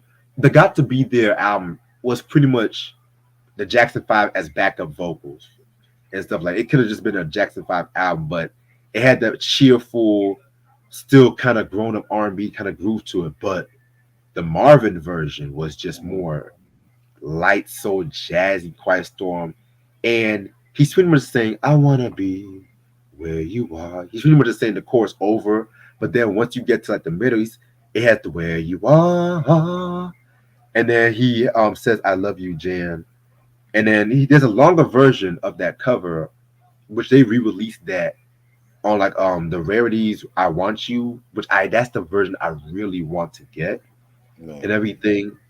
That was pretty good, and he also performed this live a couple times too. So Mhm. this was a pretty dope cover. It's number 10 because it's pretty much like a minute and some change long. So Wow. We started with that. I'm surprised. yeah, because you would think Marvin would be top three and shit, but Yeah. hey, this list is gonna have a lot of surprises. A Okay. lot. Ooh. I don't know if that's good or bad. Well, it depends on what you think. You know. No. Let me see. So this is like you guys. This is like the cover tunes we doing. Yeah, just say Cover. the artist that covered it in the original song. I got number 10. I got Lady Marmalade, Christina Aguilera, Maya, Pink, Little Kim, Missy Elliott, produced by Rockwaller. Uh, I like it. And they got a Grammy for this record too from Moulin Rouge. Yeah, That musical that came out. I never saw the film. me neither. At first, I didn't like it. At first, I didn't like it. I thought it was I thought it was forced. You know what I'm saying? But it grew on me. You know, I love Christina Aguilera. I think she's a talented singer. I love Pink. You know, Maya, never liked Maya. I think she cute, but I don't think she could sing. You know, Kim was cool on there. You know, having Missy was hot at the time. Rockwaller as well. You know, the video was nice. So it grew on me. It's not beating the original though. Oh hell no. No, and I don't think nobody could beat Patty and the LaBelles. But you know, it was a good rendition. You know, they made it more hip hop. You know what I'm saying? I enjoyed it. So that's my number 10. That's actually a very good. I was not Yeah, expecting that Missy one. Missy did her thing. Like Missy was just great, even before Missy was an artist, she was a songwriter, writing songs for Sister. You know, the Gina Thompson remix and all that stuff. It's really Diddy that made her an artist. He talked her into becoming an artist. Thank God she didn't sign with Bad Boy because she'd be broke right now. Yeah, But yeah. she didn't want to become an artist. She wanted to just stay behind the scenes, produce. She's done hits for Monica and for Keisha Cole, Nicole Ray, a whole bunch of other people. But she definitely had her imprint on that. You know, Player as well. Yeah, rest in peace to Static Major and yeah, that was a good rendition. Very good rendition. So my number 9. Some people might not be surprised this one is low on this list. Uh, It was just so many covers. I really wanted to pick some obscure covers for this list, but right. my number 9 is Mary J. Blige's "I'm Going Down" covering Roy's Voices. "I'm Going Down." I have that on my list too. Yes, and that should be on everyone's R&B covers list. I don't Definitely. care what no one say. Now I'm gonna be real with you, and this is something I've always had. It's a personal gripe about this. Roy's voice is underrated. I don't give a fuck what nobody say. Mm-hmm. Those first three Roy's voice albums, oh my god, Norman Whitfield did his thing with that group. You know what I'm saying? Gwen, one of the most fierce R&B vocalists Mm-hmm. ever. It's hard as hell to cover that song because a lot of their songs has been covered over the years, but what Mary did for that one, you know what I'm saying? I was close to putting her cover of Chaka Khan's Sweet Thing, but I was like, I can't really deny this one because no matter if you jam into the voice version, this is the one of those songs where the cover version easily sneaks up in your mind, no matter where you are. Right. And you hear those lyrics. You always sing it like Mary. You Mm-hmm. always do the Mary isms and shit like that. Yeah. Even the video alone, with her wearing that black fur coat, and then Right. her and the doubles going down them stairs. Oh my god, man! Right. Shout out to my boy Jalen because I know he loves this song. I Oh know. yeah. We should have had him for this shit. Man. Yeah, it's all covers. We wasn't doing all Mary. He loves all Mary. So. I can tell people his top five would probably be all Mary covers and shot. Yeah, we have to do that for. We're gonna get him back on for that. Ooh, top Mary covers. We could do that. Yes, Tom Mary songs. Yeah, Hmm. yeah. Yeah, this is fun. Okay. Um, my number 9 is we doing all R&B covers, like top 10 R&B covers all time. Number 9 is Aaliyah, At Your Best. Um, was that the Isley Brothers joint? Oh, we lost Reg. Wow. Yeah, we're doing like top 10 R&B covers, and we might do a part 2 because there's so many good ones.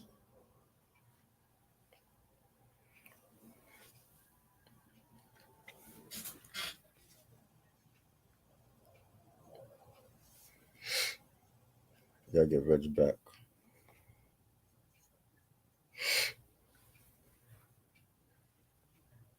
Yeah, Rose Royce did her thing.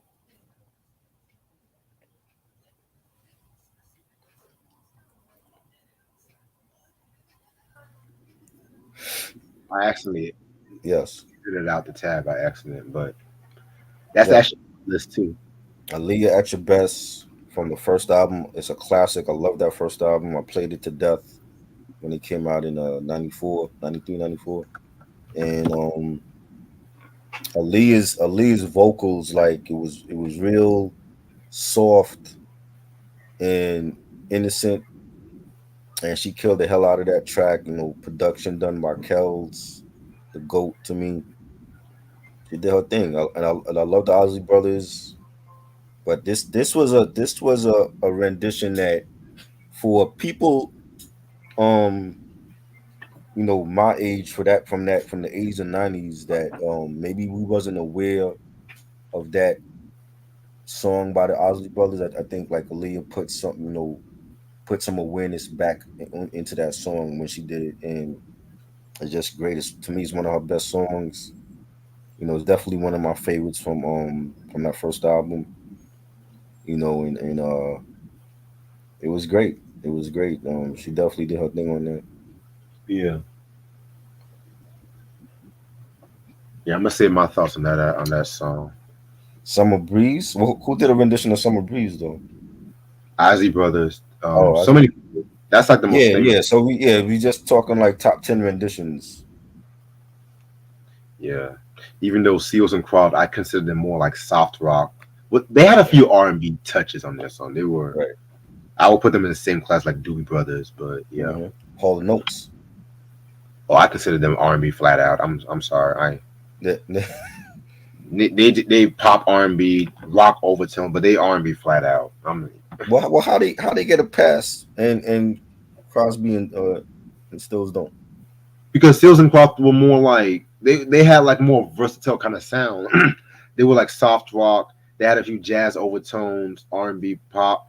Like I can't really just place them as R&B because their sound was more like universal. Whereas Hall and Oates were flat out R&B, even though they had like a few rock songs here and there. A few? Okay, a good amount. But then by the 80s, they kind of had a more pop rock R&B new. Yeah. It's like Hall and Oates, they don't really get the credit for their versatility. They don't. They don't. People just want to stick to the 80s. Because that they're white? No, it's not that. It's like people, because like the MTV era, like from 1980 to 84, people just only focus on that. And nothing wrong with that. I love it. To me, it's look, we did a whole discography breakdown on these stuff. I think the 80s was their best shit. You know what I'm saying? I'm more of a 70s. When they dropped Private Eyes, and they dropped was it the what's the one where they like face to face with each other? H2O. H2O, the Out of Touch joint, like that to me was their best shit. And that's the era of Hall Notes I grew up on. Like Man Eater, One on One. I can't go for that. That was my era of Hall Notes. Anything before that, I had to go back and listen to. But 80s Hall Notes, that was their best shit. And I respect that. To me, I like Hall Notes from 70s and the 80s. Like one of my favorite Hall Notes albums from the 80s no one talks about is the Oh Yeah album from 88. Right. The album from Arista Records. No one talks about that record. That was like the most R&B album from the 80s, period. Downtown Life, though. Oh my See, God. I checked out after Out of Touch. Like I was out of touch with their music See, after that. I didn't care for that album like that. That's the thing. Yeah, I love the song, but the album wasn't good. Mm. I Yeah, was like, okay, y'all a bit too new wave here and shit. I was like, y'all. I was like, okay. I was like, y'all. And see, the I'm gonna say one more thing before we go on. The MTV era, a, a lot of R&B cats didn't survive the MTV era too. Let's keep it real. that's true. Cause a lot, That's true. I'm sorry, Herbie Hancock. I didn't care for his Him too. age. I He, think my mom going to see him. My mom going to see him in a couple of months because I'm not really big. he's touring. I'm not a He's big Herbie fan like that. He just like again, like I grew up in '80s era of Herbie. You know what I'm yeah, saying? But like I know some of his older stuff too. true. Yeah. Even my boy Roy Ayers though, like he didn't Right. survive the 80s. I love Roy Ayers from the 70s though. Right. Everybody loves the sunshine, Yes. searching, searching, Mm-hmm. searching. But then he started doing some weird shit in the once he started singing in his records, I checked out. I liked him more when he was making instrumentals. Not Yeah. saying he's a bad singer because he got the voice for it, Right. but nah, nigga. I liked him more. He was like the mysterious nigga. I liked him more when he was just playing the xylophone and all that shit. You know what I'm Mm-hmm. saying? But that's gonna be another discussion for a different day about R&B acts that didn't survive in the MTV era because Right. niggas were trying to make thrillers and the Purple Rains and the you knows. Oh yeah. But yeah, you already went right. Yeah.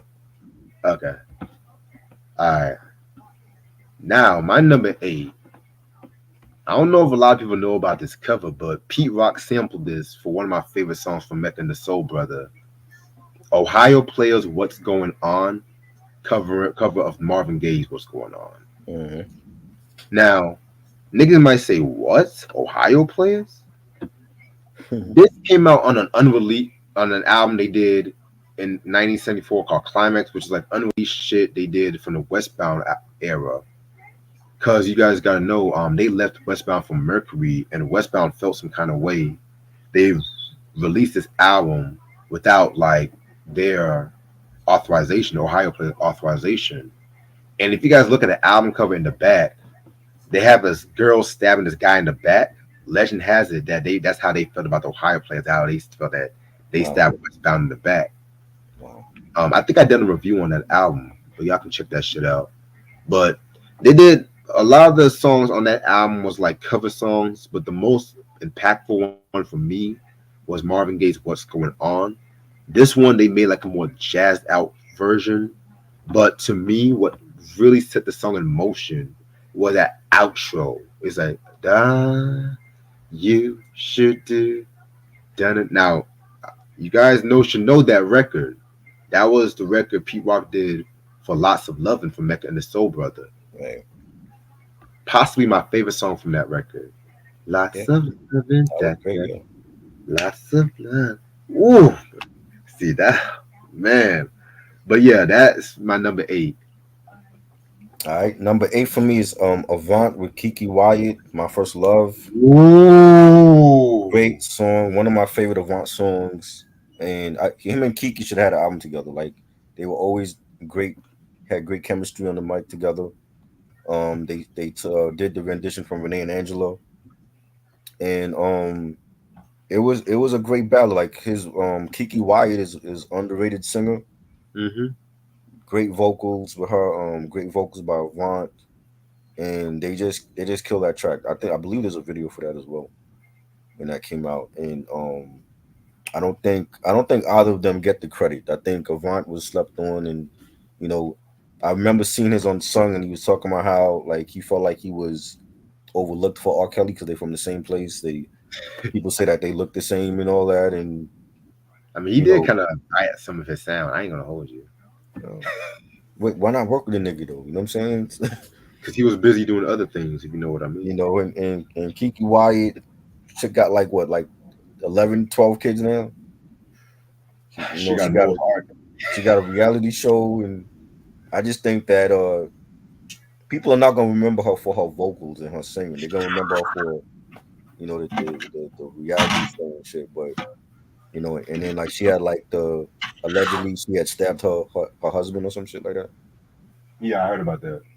Like years ago, maybe 10, 15, 20 years ago, and but they were always like a great match together. Like any song that they did was always great. You know what I'm saying? And this was like one of those songs. I definitely agree with you about that. My number seven is Mickey Howard, Reasons cover of the Earth, Wind, and Fire version. And then going deep in the archives with this one. This is coming Yeah. from Mickey's second album, Love Confessions. Talk about an artist that has so much, but then she just wasted it all, man. But that's another story for a different day. Y'all should know the Mickey Howard story. You know what I'm saying? So this was a cover of Earth, Wind, and Fire's Reasons, coming from the That's the Way of the World album. Dope album. Hmm. This version was very dope. I like this version. Now, I want to be the first to say it's not as good as the original version. I want to be the first to say that. Nothing's topping that Earth, Wind, and Fire. You can't go as high as Philip Bailey and shit like that. Even the live version of Reasons alone is a hard thing to follow. But Mickey Howard definitely held her own with this track right here. You know what I'm saying? Vocally, I definitely thought that she did a thing. So that's my number seven. Number seven for me is Lauren Hill, "Killing Me Softly," the original done by the great Roberta Flack. I believe I have that album on vinyl. Dope. Roberta Flack, a great legendary singer. I love Lauren's version. Like again, like it was, Wyclef. Credit to Wyclef. He made it more hip hop, but you know One the time. act. Huh? All he did was one time, two Right. times. That's all he did. That's all he needed to do. He didn't need no verse. Probably didn't need no verse. When it was just a simple break beat with Lauren singing, and she killed it. And then the bass line comes in later, but it was great. That song was played everywhere. She still performs that song on in concerts, and I felt like it overshadowed Roberto Flack's um version. You know what I'm saying? And I feel like that's only because again, like in the '90s when the score came out in '96, and it was a huge record for the Fugees, and I feel like that's one of those songs that you know it made that generation of kids that grew up in the '80s and '90s aware of who Roberta Flack was, so that they went back and they heard the original. Like my mom had that album, so it's like that made me want to go back and hear the original. You know what I'm saying? And you can see Lauren being inspired by Roberta Flack, and that was just a great record, a great rendition by her. And she had the vocals to actually pull it off too. So I always love that Grammys. I think it was the Grammys or yeah, they performed that and they had Bob Roberta Flack out. right. She That came was out right. a performance. Yeah. You might be mad at me with my next one though. Uh-oh. Is it something bad? You don't like the album. I don't like that one. Oh God. Yeah. My number six. This one right here. Ooh. Gap Band Going in Circles cover of Friends of Distinctions. What Now album this this from? came Gap Band 7. Oh God. So this past 80, what, 85? Yeah. 82? This was 85. Oh God. Yeah, they Yeah, were I done. know. They were done. Now you guys know I still love Gap Band up to this point. This might be actually their last good album, in my personal opinion. Because Gap Band 8 was okay, but Mhm. they were kind of like following a bit too many trends with this one. This album, they had a dope, funky kind of tracks and shit, but they had a cover of the Going in Circles, which you guys should know. The Friends of Distinction did that in 1969 album Brazen. That's been covered by a lot of people. By Isaac Hayes was one. I almost put the Isaac Hayes version on this list, but to me, the Gap Band definitely did their thing. Charlie Wilson, man, he ate this cover. Oh my god, you know what I'm saying? I mean, he did his thing with this one, especially when it was like spin around, up and down. Like I said, I mean, Charlie was just going in, Hmm. and this is definitely possibly one of my top three vocal performances he's ever done on the Gap Band, in Right. my personal opinion. But niggas always want to say, "Oh, well, the Gap Band fell off after Gap Band 4," which okay, I admit Gap Band 4, but that was their best album. They were never going to top that record, but Right. they still had some heat in the fire for a bit. Whether y'all want to agree with me, they still had some heat in the fire because I Yeah, I think agree. me, and BJ did this breakdown and shit. Um, Love Gap Band. I just felt like after four, that was a wrap. Spin around, up and down like a seal. I was like Charlie, man, Uncle Charlie. Right now, he doing shit with Tyler and Childish Gambino and all that.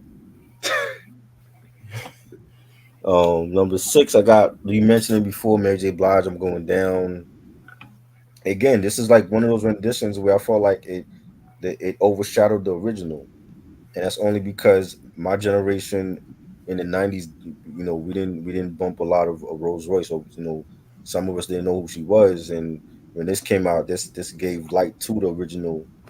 And then the video was done in black and white, and you got like Mary like going down the stairs, and she wearing like the hat and everything. And she used to perform that on tour. I think one of the times when I seen her, I think she performed that. 'Cause I seen her like three times in concert, and that was a huge record from my life when that came out. You know what I'm saying? And radio played it, and it was such a huge record that she had to do the video for it. You know what I'm saying? So she shed some light on the original, and it's to me it's still one of her best ballads, even though it's not hers. But when you talking about like Mary J. Blige ballads, that has to be like in the top five at least. I agree. Yeah. All right, now we're in the top five. We're gonna go into number five. Aaliyah's "At Your Best, You Are Loved." Now you already mentioned this track. I'm not even gonna spend too much time. You guys should know I love this version. Hmm. This was the song version I heard first before I knew it was an Ozzy Brothers cover. To be real with you, Right. and I heard the Ozzy Brothers version. I think it was on the Harvest for the World album. Ah, I never liked that version. To be real with you, I never Hmm. really cared for that version, and that's surprisingly because you would think, but Vaughn was just begging a bit too much on that version. To be real with you, but like he vocally he did his thing, but I feel like it fit more Leah and stuff like that. You know what I'm saying? And I know it came out in possibly her most controversial album in this day and age. Age ain't nothing but a number. We all know. We Come all know on. why it's controversial, but we're not gonna She talk only about had a that. song called that before her album even came out. You know what I'm saying? Yeah, yeah, but we already know why it's That controversial. the We don't album have to. is a classic. It is a It's a classic classic. album. Yes, I know. But oh, what's up, Hawks, Mike? What's I'm good? gonna say Salute to you're Germany. German. I don't want to fuck your name up because you're Go German. So Germany. shit. They got a good soccer Shout, team. Go Germany. yeah. But yeah, this version was pretty dope. The video, I love the video too. The video was pretty cool too. And Yeah. if you guys remember that movie ATL, this is New's favorite song and shit. Right. That's right. Yeah. All right. Number five for me is Intro Ribbon in the Sky. Stevie Wonder cover. That was That on was awesome. Intro's first album, the self-titled from '93. Love That that. was awesome. Again, that was another rendition where it was really huge on radio when they came out with it. Rest in peace to Kenny Green. He killed it vocally. Just a good rendition of that Stevie Wonder classic, and that was like one of the best songs on that intro first album too. You know what I mean? When you do a Stevie Wonder song, you got to come with it. And a lot of the artists from the '90s that when they did a Stevie song, they killed it. So I definitely have to include the intro song on it. That's a lot of the fans' favorite. Anyway, when they talk about intro, they mention Yeah. that, and then they mention, "Let Me Be the One" or "Come Inside" or whatever. But That was a great rendition. I agree. That was almost on my list, believe it or not. And I Right. kind of kicked myself that I didn't put it on my list. But I was like, I know Try's gonna give that Yeah. song some love and shit. Yes. So, Yes. Definitely. so that's like a pseudo honorable mention. Yes. All right, number four, Silk Sonic Love Train, cover Mm. of Functions Love Train. Now, this was not the only major cover of this song. Drew Hill also did a fantastic cover from their self-titled debut, and I wanted to put that one on this list, but I'm just like, the Silk Sonic version was much more masterful, and I kind of feel like it gave this song. I kind of believe this is like Confunction's signature song. Period. Right. You know what I'm saying? I mean, that's the backstory with the song. We already know the backstory about how a girl was seeing like two of the members of the group and everything like that too. You know what I'm saying? And yeah, Silk Sonic, they definitely did their thing with this version right here and stuff like that. It definitely had a more 2020s contemporary sound, but still paying homage to like the 80s R&B, if that makes sense. Yeah. You know what I'm saying? With touches of 70s soul, the 70s soul that they were influenced by as well too. You know what I'm saying? So yeah, they definitely did their thing on this one. I mean that whole Silk Sonic Evening with Silk Sonic album is so dope. I need to get my hands on that album. I still don't Definitely. have it to this day. And that's the song that they put on the re-release for that, Right, because that wasn't on the original. I think it was like 9 songs. It wasn't on the original release. They re-released it and put it on there as a bonus track. right. You know what I'm saying? And then you had like the course commercial with the train that had that song on there.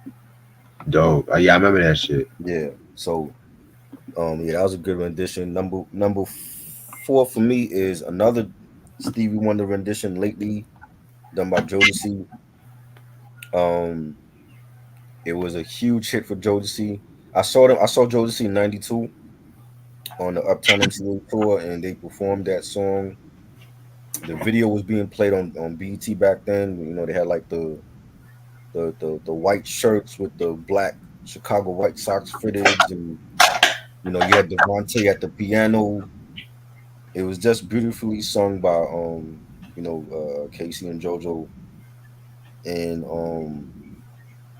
it's they still perform it now. Like when they go on tour, they still perform it. It's a lot of the fans favorite some of their favorite records that they do, and it was just great. They killed it. I want to say it went to number one too when they did it when it came out, and you know the song itself, I believe it's on their greatest hits album though. It's not on Diary of a Madman, which I don't Yeah. understand why it wouldn't be on there. It should have been on there. It's not on the third album, but I think it's on their greatest hits album. And it was just great. It was just a great rendition, and they killed it because they all of them could sing. So again, it's like if you do a Stevie Wonder song, you got to be able to kill it, and they did that. Yeah, they ate that version. I Yeah, I even like the Jamie Foxx and Tommy Davidson version in Living Color, the parody version. But yeah. Um, you hear what I said? what? I even like the Jamie Foxx and Tommy Davidson Oh version yes, in Living yes. Color. Wasn't they performing that on Martin too, or no? Yeah, Jodeci did perform that on Martin, Right. and Martin bum rushed their performance too.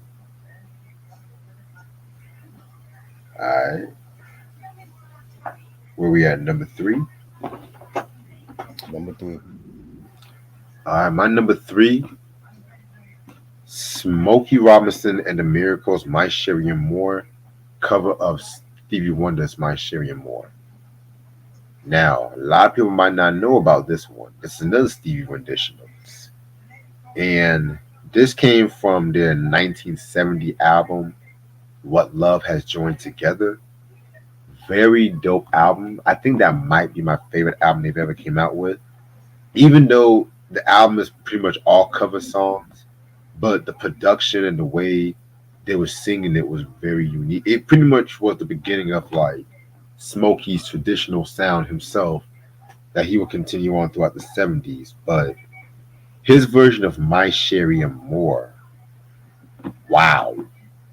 First of all, the beat, it had like a more slower beat, like boom, boom, boom, boom, boom, dun.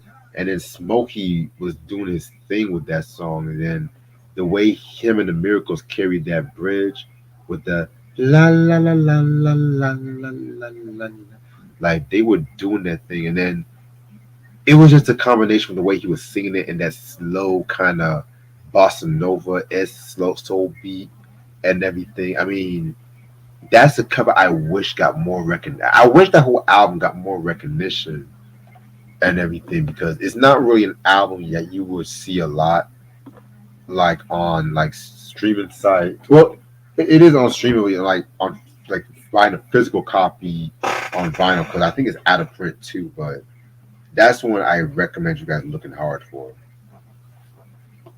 Number three, I got another Stevie Wonder rendition. Oh my God, Hey, Stevie was the one Stevie, Stevie rendition. was that dude, man. I tell you. He was that nigga, you know. Donald Jones knocks me off my feet. Come on, Oh, you know what I'm nice. saying? From his first album, like another underrated singer that don't get the recognition, and he killed that track. You know what I'm saying? I remember hearing it. I think that was the first song I heard from the first album that he did when he came out with. It was that, and then everything else. And yo, like when we used to watch like Showtime at the Apollo, how many on amateur night, how many people would try to do that song and they failed, and they would have to call Yes. the Sandman out to escort them off the stage. Like they did that. That was a thing. Like they took Stevie Wonder's song and tried to do it. And if you ain't got the vocal chops, they gonna boo you. You know what I'm saying? So that song, Donald Jones has a great voice, very underrated, and he just vocally just killed it. Yeah, man. If it wasn't Stevie, it was Luther. Right. Or it was Luther they tried to do. How many motherfuckers trying to sing a house is You not a know, home? House is Not a Home. Oh my You know what I'm God. saying? Or like Um, nah. it was another Luther song, niggas. Oh, stop to no, wait for love. Niggas try to Mhm. sing that song, Yeah, Superstar. I'm like, yeah, yo, please. Let me definitely. tell you, I'm gonna give y'all motherfuckers some advice. If you ever going to amateur night at the Apollo, don't do no Luther Vandross covers. No, Please, nope, just don't. If nope. you can't sing it right, don't sing it at all. Don't do it. If you even think about a chair, just get that thought out your mind. Right. All I have to say. But yeah, that's a dope pick, by the way. I like that. Well, my next pick is not a Stevie cover. It's actually a Teddy Pendergrass cover, and this is my number two. And a lot of people might be surprised. Christopher Williams, "Come and Go with Me." Mm, I'm okay. gonna be. This is the best Teddy Pendergrass cover I have ever heard. Mm, This was on the Uptown Unplugged album. You know what I'm saying? I think it was like one of the last performances. yeah. While everybody was talking about the lately Jodeci, I all due respect, I love that one. I always gravitated more to Christopher Williams cover, and I'm not even the biggest Christopher Williams fan like that, but he added a raw, charismatic energy to that song, especially when he did his one noise, that noisy crowd. I love that fucking note he did on that lyric and shit. You know what I'm saying? And that version of that song could have really propelled him. Yeah. But it sadly ended his career because the story goes that I think from what I looked up, MTV cut that performance and Christopher Williams got mad and Yeah. he stormed into the Uptown Records offices and Hmm. pretty much was throwing chairs and they dropped him that fucking And night. he dropped him off the tour because when I saw the tour, he wasn't on there. They might have that might have been Pete Rock and CL Smooth might have been his replacement because they wasn't signed to Uptown MCA. That's just So that makes sense now. They were like the opening act, and there was no Christopher Williams on that tour. yeah, man. And I'm just saying that he could have really had more mark. I mean, Jesus. And I think at that time he just really just disappeared in the sideline after that performance. It's kind of sad if you think about it, but at the same time, it's just like, well, that's what happens at the same time. But that's my number two. Y'all check that cover out. My number two is Escape. Who Can I Run To? Ooh, Jones Girls classic from '79. who can I run to? I actually got that album on vinyl. Also, great album. Shout out to Cam and PJ. The Jones Girls Experience. Um, that was a great record. It was already a great record with the Jones Girls and Escape.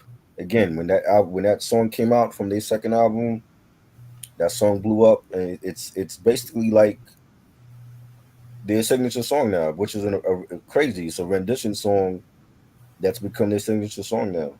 Right. You know, and Latasha, she killed it. Great vocals.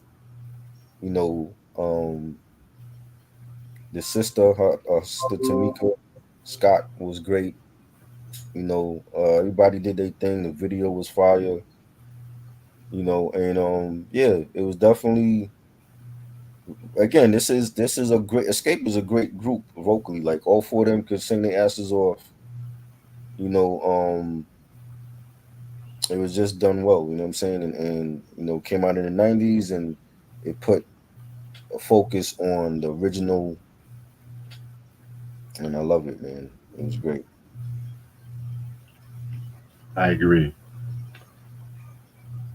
And my number one is going to be Luther Vandross's "A House Is Not a Home." Ironically, and it's a cover of the Dionne Warwick track. Now, Yes. people might be surprised. To this day, people surprised that this is a cover song. A lot of people to this day don't even know it's a Dionne Warwick original. Yep. And then I think the Dionne Warwick original came out in a 64, 65, one of them years. And this was on Luther's first album, Never Too Much, which is an Hmm. R&B classic. Yep.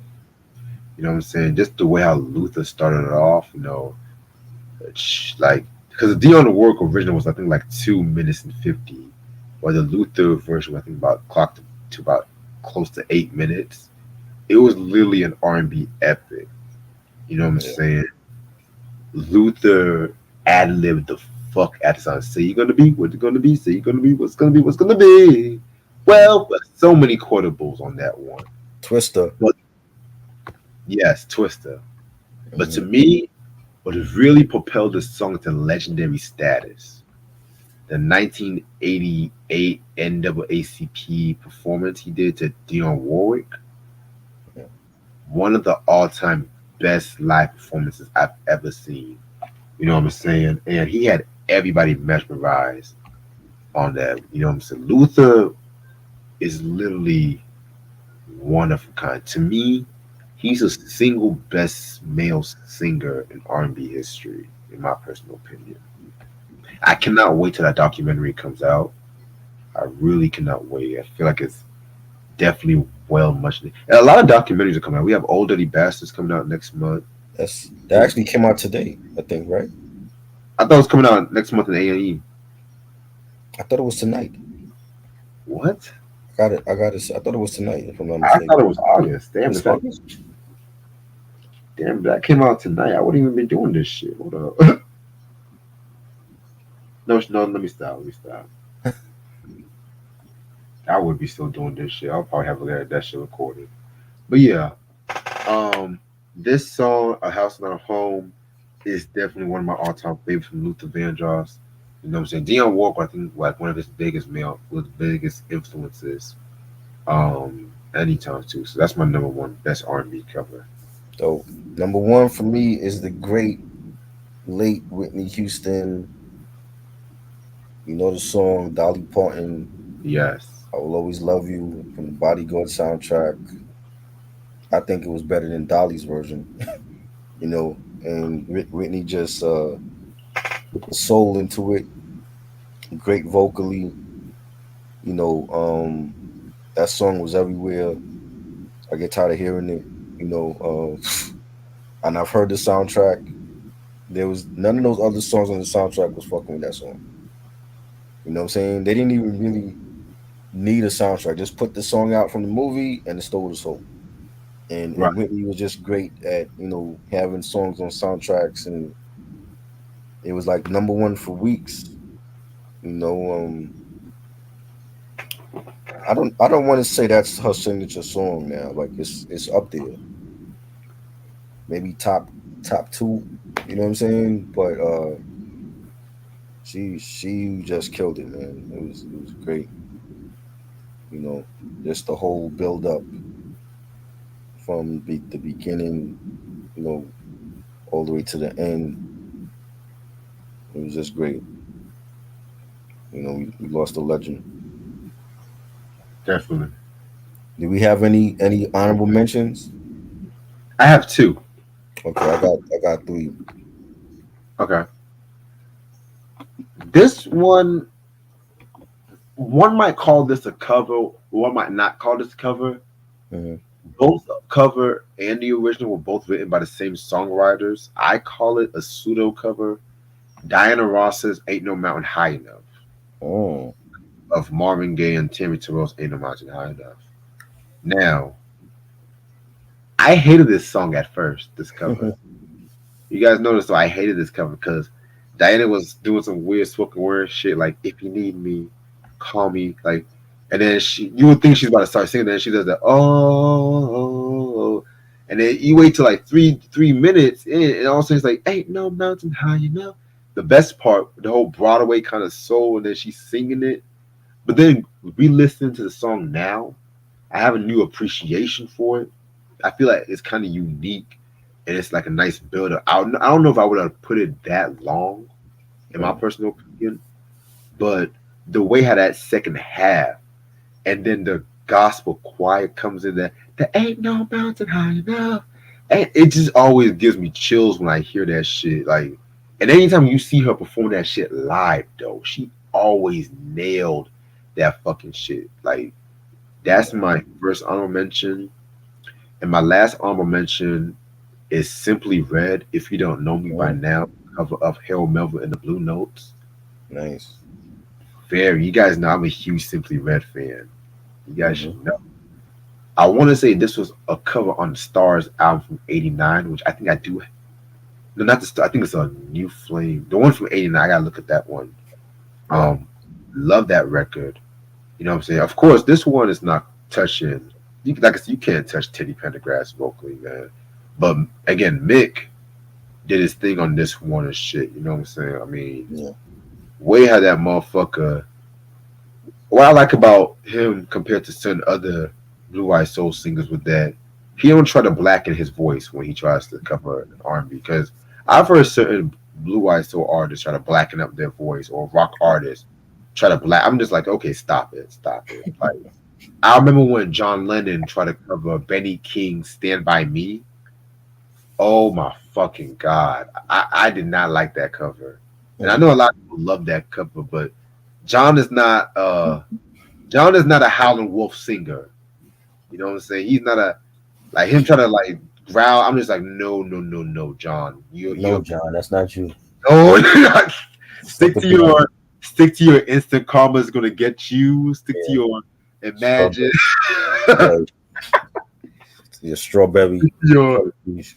the only time he did a raw vocal well was that song Cold Turkey. But that was when he was really on a hit. That's like that was LSD heroin John Lennon. Hmm. The John Lennon I like and shit. Wow.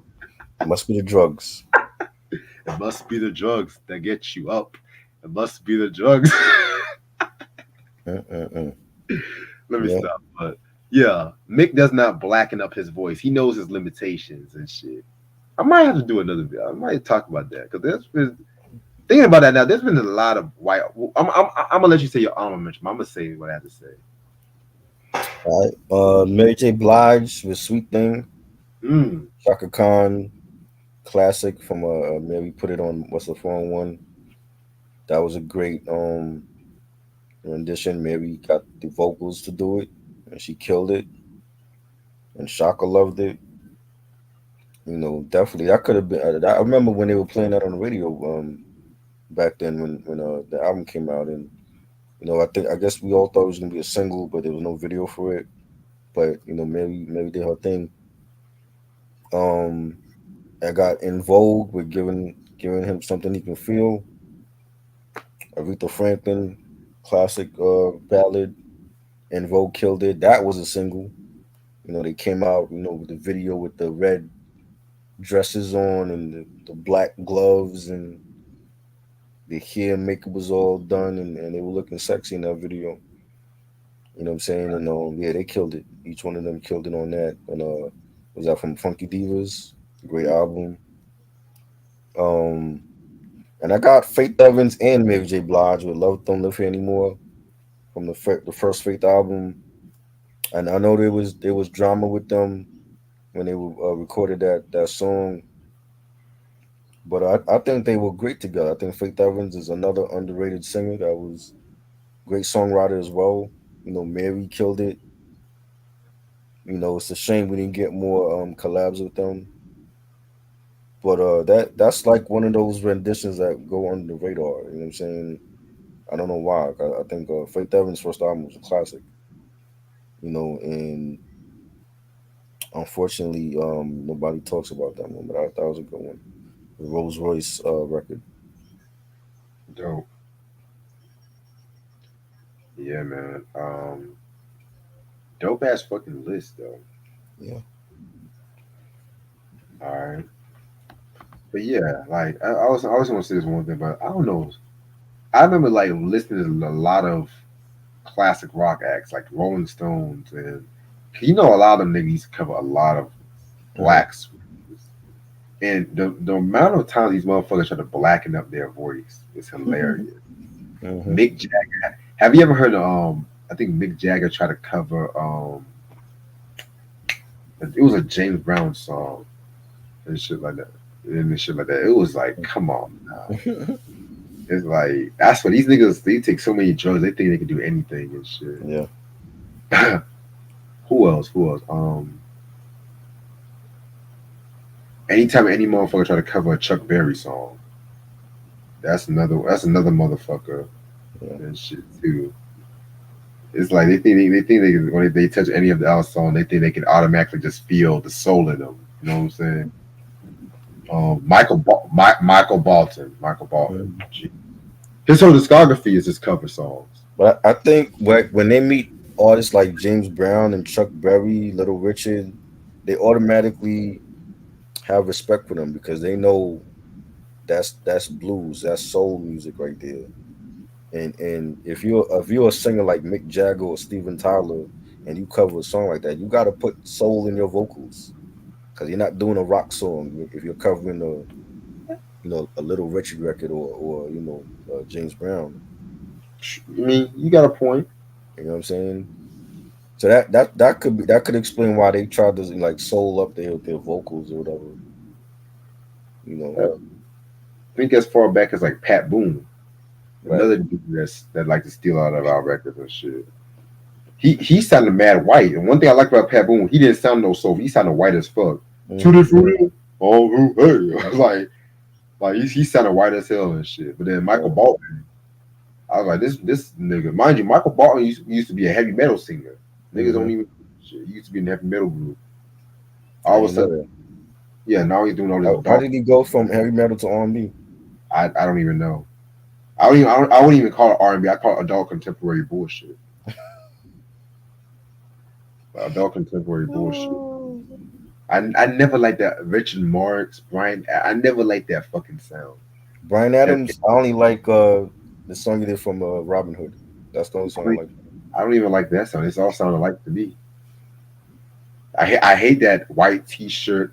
Nobody feels my pain kind of music. I hate that emo kind of shit. And the '90s was filled with that.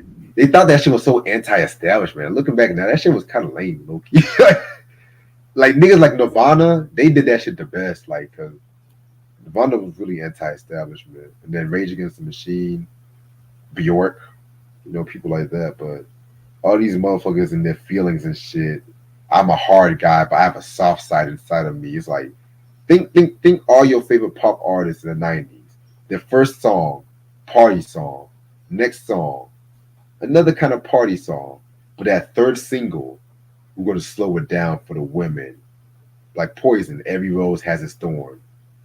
And That shit. was a good song, a good rock I, ballad. I hate that song. Of course you do, I but you hate love that. heavy metal, so I don't get it. Well, I love heavy. What does that mean? What does that mean? I love heavy metal. I don't know. That don't mean I love every heavy metal song. You know. You mostly a fan of the hair bands. I'm not into hair bands like that. I mean, it depends on the which hair band. Like Def Leppard, Bon Jovi, I can fuck with them. Bon Jovi's cool. Yeah.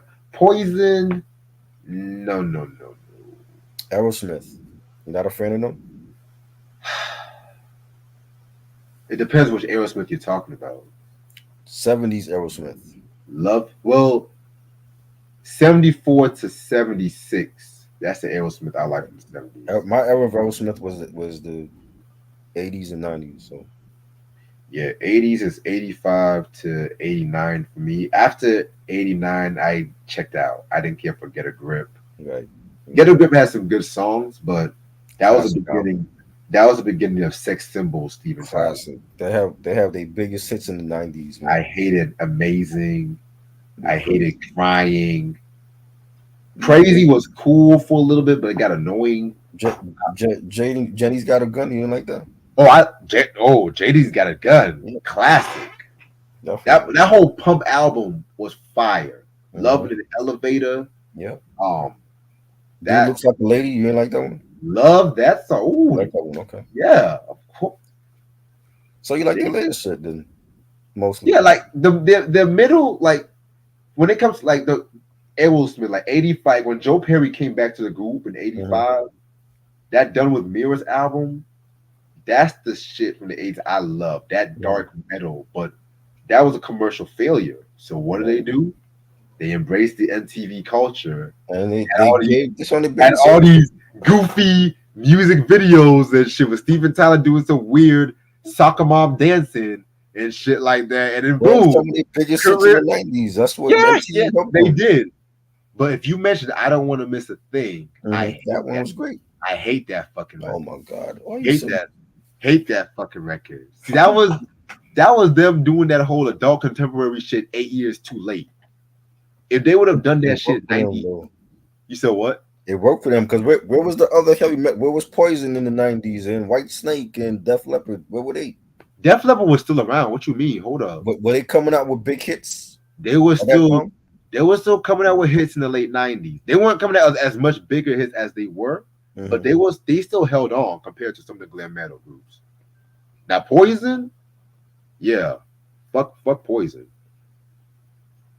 Um, well, you said White Snake. White Snake been gone. Like after David Coverdale's wife was dancing all around MTV and shit. Again, MTV culture.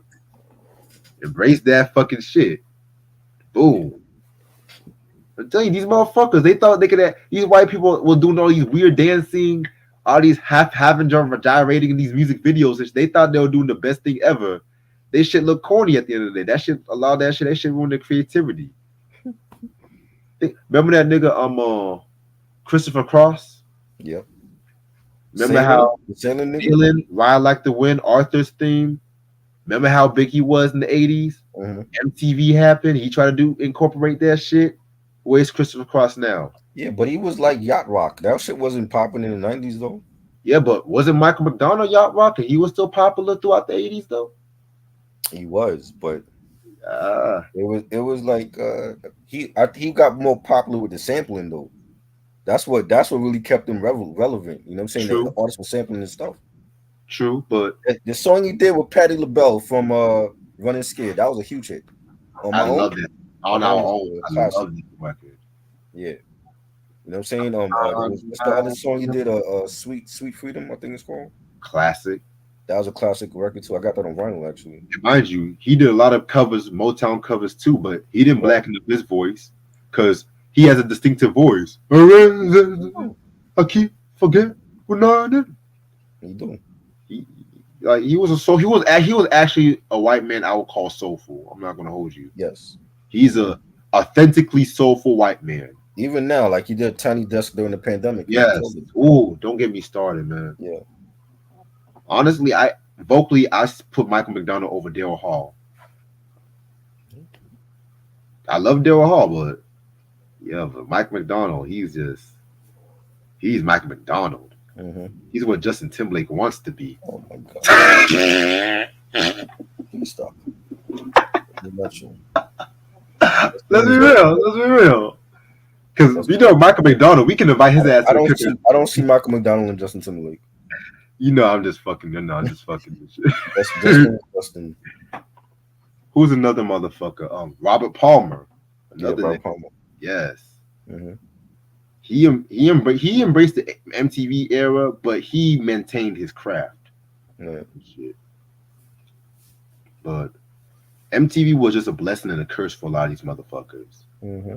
Rod Stewart. Don't even get me started on his ass. Rod Stewart. Yeah. Don't even get me started on. Ugh. Mm-hmm. I know that's your boy though. I know that's. I like some of his songs, not everything. But you said that's your boy. I did say that. You said that's your boy. I said I like a couple of the songs. You said that's your boy. No, he's not. I'm gonna answer a few more questions because I have to save my minutes and stuff. Who's the best white R&B singer of all time? John B. John B is cool, but I wouldn't call him the best. No, not the best all time. I gotta think about this one. You had Bobby Caldwell, that was better. Bobby was dope. I liked him. Michael McDonald, like we said. Yeah, Michael McDonald. I have to say he's my favorite. You know, Barry Gibbs.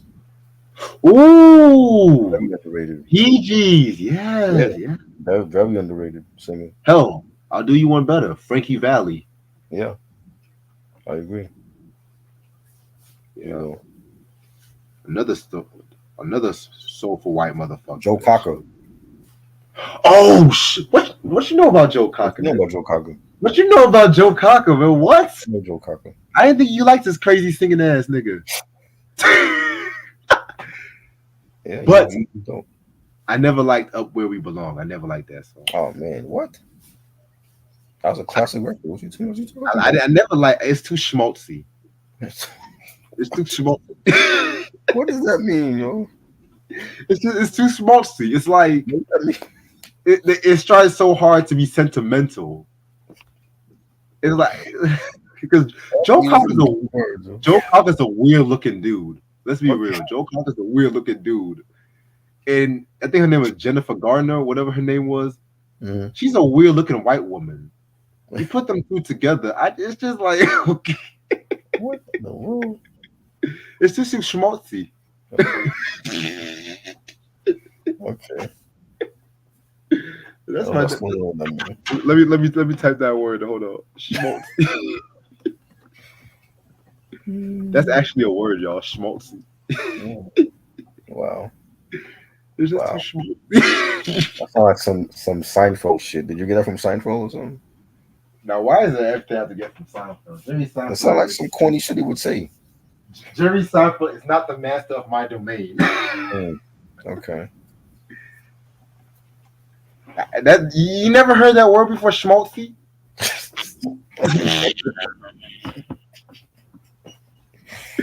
Thank you, Dartmouth.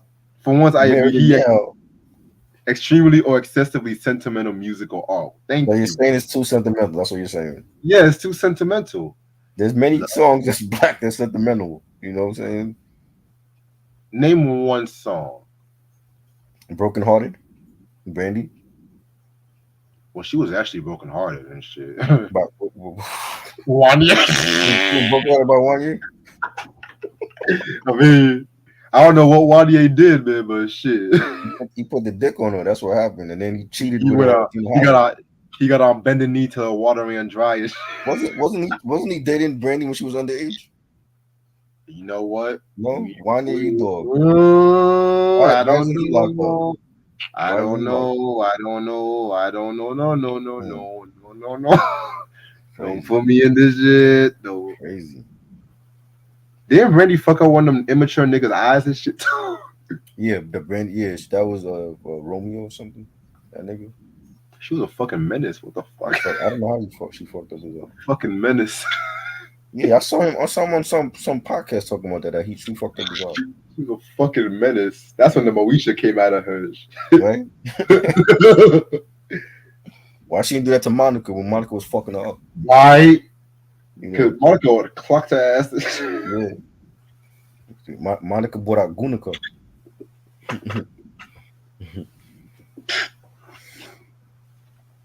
Hmm.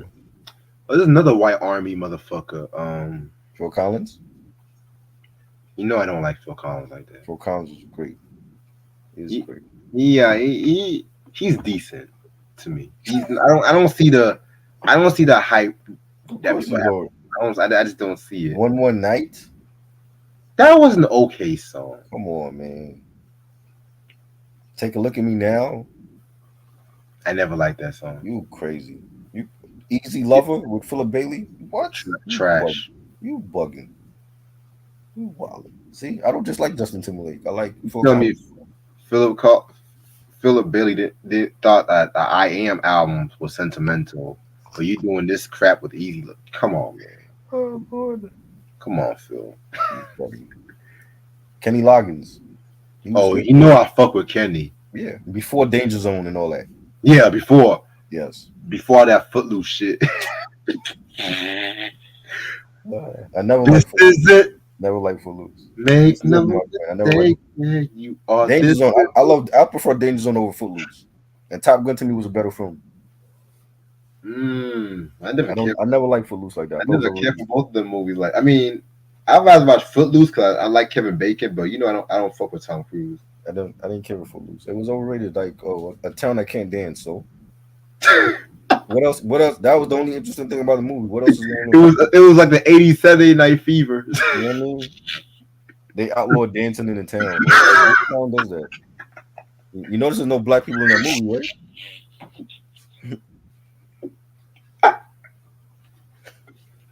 Oh my god. Sam Smith, George Michael, Oh, those are Hall of Fame white boys. Ed Sheeran, great That's singer. trash. He's a Trash. great singer. He's not Trash. known for his singing because he's hiding behind his fucking guitar. But if he actually put the guitar down, people would notice his vocals. I never saw the hype with Ed Sheeran. You crazy. Thinking Never. Out Loud? That's one of his. This might be his best ballad. You know, the 18. Come on, man, you bugging. You mean the 18 with Mr. T? The 18. He have a song called The 18. It's a ballad. So he's jacking for Mr. T now? No, not Jackie Mr. T. That's what. So nobody can have a song called The 18. It's not about the actual 18. It's a song. Is he talking about the time he bought his first No, 18 poster and worshipped no, it? Like no. A ballad from the fuck? Plus album, and it was fire. Okay, well I'm gonna make up some song called Rocco's Modern Life and Yeah. shit. Like I'm gonna talk about how Rocco influenced my life. Funny. Yeah, he has a great voice though. But again, he has to. He known for his the guitars. That's the problem. Well, maybe he should just stick to playing the guitar No, and just stop singing. no, Maybe. he can sing definitely. Oh god. Okay, I'm gonna answer two more people. Do you expect Rakim's new album to be any good? You know, when people ask me that, the album don't turn out to be Let's good. listen to the damn album. I have no expectations. Let's be glad he's still coming out with music. Exactly. Like, what the fuck? Why the fuck y'all niggas ask me this shit, nigga? I have no expectations. Let's listen to it. That's my favorite MC of all time. Don't be trying to jinx my shit, because if it's not good, I'm gonna come for your ass. Which is better, Liquid Swords or Supreme Clientele? Liquid Swords all day. Oh, that's a But I good love, album, man. They both classic. yeah, yeah. Supreme Clientele. I love how well sequenced that album is. But yeah, man, I'm gonna actually end this off right. It's already midnight, and I have to get ready for work in the morning. So this has been a fun video and everything. So I'm gonna actually come out with a schedule tomorrow because I'm actually getting my work schedule and everything like that too. A couple things I got coming up. The last week of August, I do plan on doing the Bruce Willis week. You know what I'm saying? So that should be interesting as hell. You know what I'm saying? So there's gonna be a lot of Bruce Willis movies, his album on Motown, which is something you gotta hear to believe and shit. You know what I'm saying? So that's gonna be kind of fun. Got a lot more dope shit coming up, a lot more interesting shit coming out too. You know what I'm saying? Artist Sundays. Excuse me, it's gonna be this upcoming Sunday. We got the Talking Heads with the Little Creatures album. Spoiler alert, my least favorite Talking Heads album. Just being real with y'all. Which means Try might actually like it too. So We may never know. you may never know. Yeah. I don't even know. I guess when I hear it, I'll see. Right. Um trying to think. I might do a movie review, another movie review in the next 2 weeks. I was thinking about I wanna do some shit that's kind of unexpected because you guys know the Ghostbusters month is October and everything like that too. So we're gonna do the Ghostbusters 1, 2, the recent one. We also want to talk about the real Ghostbusters show and everything like that too. And we want to talk about the soundtracks, Ghostbusters 1 and 2 soundtrack, because I got to show some love to Ray Parker Jr., how he successfully sued a white man and won. Shit. Oh, but you got to recognize that moment in Black history.